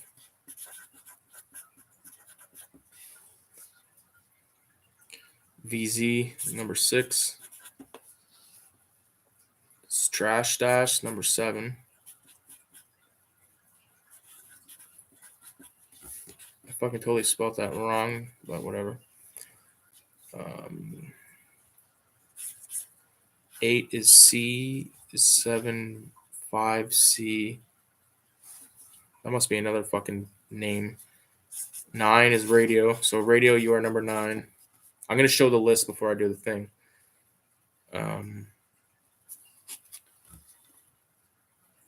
Number 10 is retro Tiburon. I should have done this earlier, but fuck it. Number 11 is Evil Aesthetic. Might be the fucking winner in terms of quality of questions. But that one was just like the one that like what shaped you. Like, are you fucking? That's some shit, man. Number 12 is going to be Hammerhead. Spelt wrong again. 13 is G-Pop. Gene Paul's Peter. Number 14 is Sean. Blue Digital. 15 is Kayla. What a fucking turnout, man. So here's the list right here. Number 1 is Kevin. Number 2 is David. Number 3 is Noah or user JC7E09X3EY. Number 4 is Retro or Die. Number 5 is Dead Recliner. Number 6 is VZ Madness. 7 Trash Dash. 8 C75C. 9 is Radioactive Blob Fuel. 10 is Retro Tiburon. 11 is Evil Aesthetic. 12 is Hammerhead. 13 is G-Pop, 14 is Sean Blue Digital, and 15 is Kayla. So what I'm going to do is I'm going to go onto my phone, and I'm going to start a raffle. Or, yeah, right? How the fuck's that? Raffle, draw. Wheel of name. Okay, yeah, random name picker. Okay, so this is what I'm using. Wheel of names? What is this horse shit? No, this ain't what I'm using.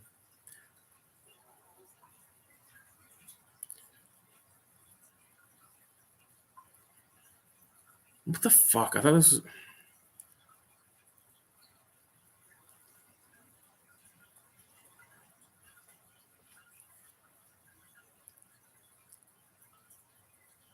I'm not downloading a fucking app to do this. I've seen people do this on their phones.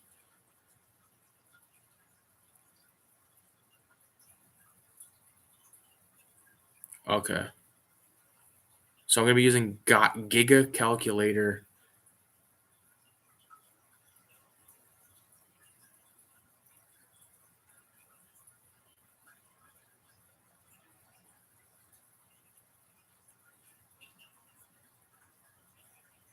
Just give me a minute to input this bullshit, man. It's going to fucking take a minute. 2 is David. I appreciate everyone for sticking by right now. Let me, you seen Christmas Bloody Christmas yet? Nope. Damn, that's wild. Western Giallo, the saloon with no glasses. Good stuff, good stuff. You can pull me from the drawing, though, and give someone else an extra shot. That's very generous of you, man.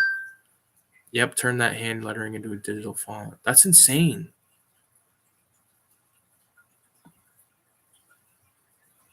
Just Google random.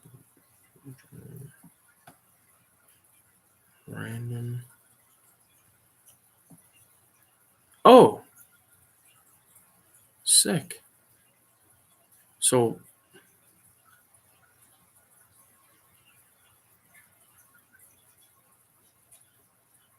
okay, so I figured it out. So, minimum 1, maximum 15. Because, oh, you know what? Radioactive has pulled himself from it. So if he wins it, he's if number 9 is drawn, we'll be doing that again. Okay. So here's the list. I'm about to hit generate. It says 6 right there because I was trying to figure it out. So that wasn't actually the winner. That would have been VZ, but it's not how it works. Okay, so I'm going to try to do this on camera. I'm going to have to put that down because it's going to be impossible. Okay. Can you guys even fucking see this? It looks so bright. I can't. So this big blue button is generate. So the winner is 9. That's the radioactive blob fuel. Jesus Christ. All right. Fuck sakes. You sure? All right. Try here again. Number 5. Dead Recliner. Dead Recliner is actually watching, and you just won, bro. You literally just won. Congratulations. You lucky son of a bitch, man. It's cool that you're actually here. That's the cool, like, the coolest part is both you guys, like how Radioactive was the first technical winner, but he gave up his things to Dead Recliner, bro. And that's OG of Radioactive to do that, bro. That is OG. Because look at what happened. You won, you know? And you've passed it along, and another motherfucker that's actually here tonight, you know, that's sitting here at 3 o'clock in the morning with us doing a raffle talking bullshit. But once again, man, you won. This is a lot of shit. So shoot me your address on Instagram, okay? And I will ship this out to you. I probably end up shipping it tomorrow, to be honest with you, because tomorrow I got to get some shit done. Yeah, you're gonna be the first person to get white rice and coffee and Raise the Dead 3, because none of these are all bonus throw-ins for issue 2 of Cinema 187. So, and before I'm gonna close this off, but before we go, I gotta show the cover for Cinema 187 number 2. Okay. Hope you guys like it.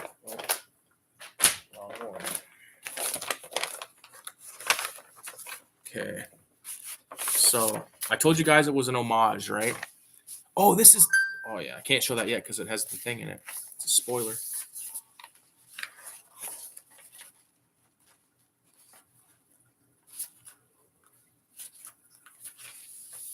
Okay. I would like to. Oh, that's not it. Fuck. I'm trying to be all cinematic about it.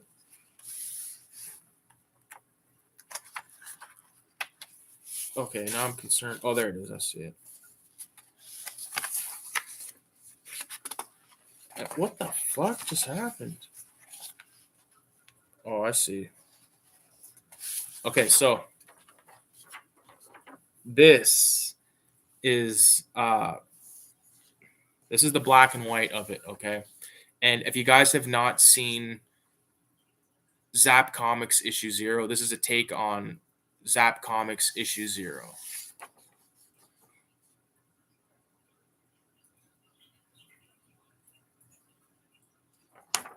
And this is the color.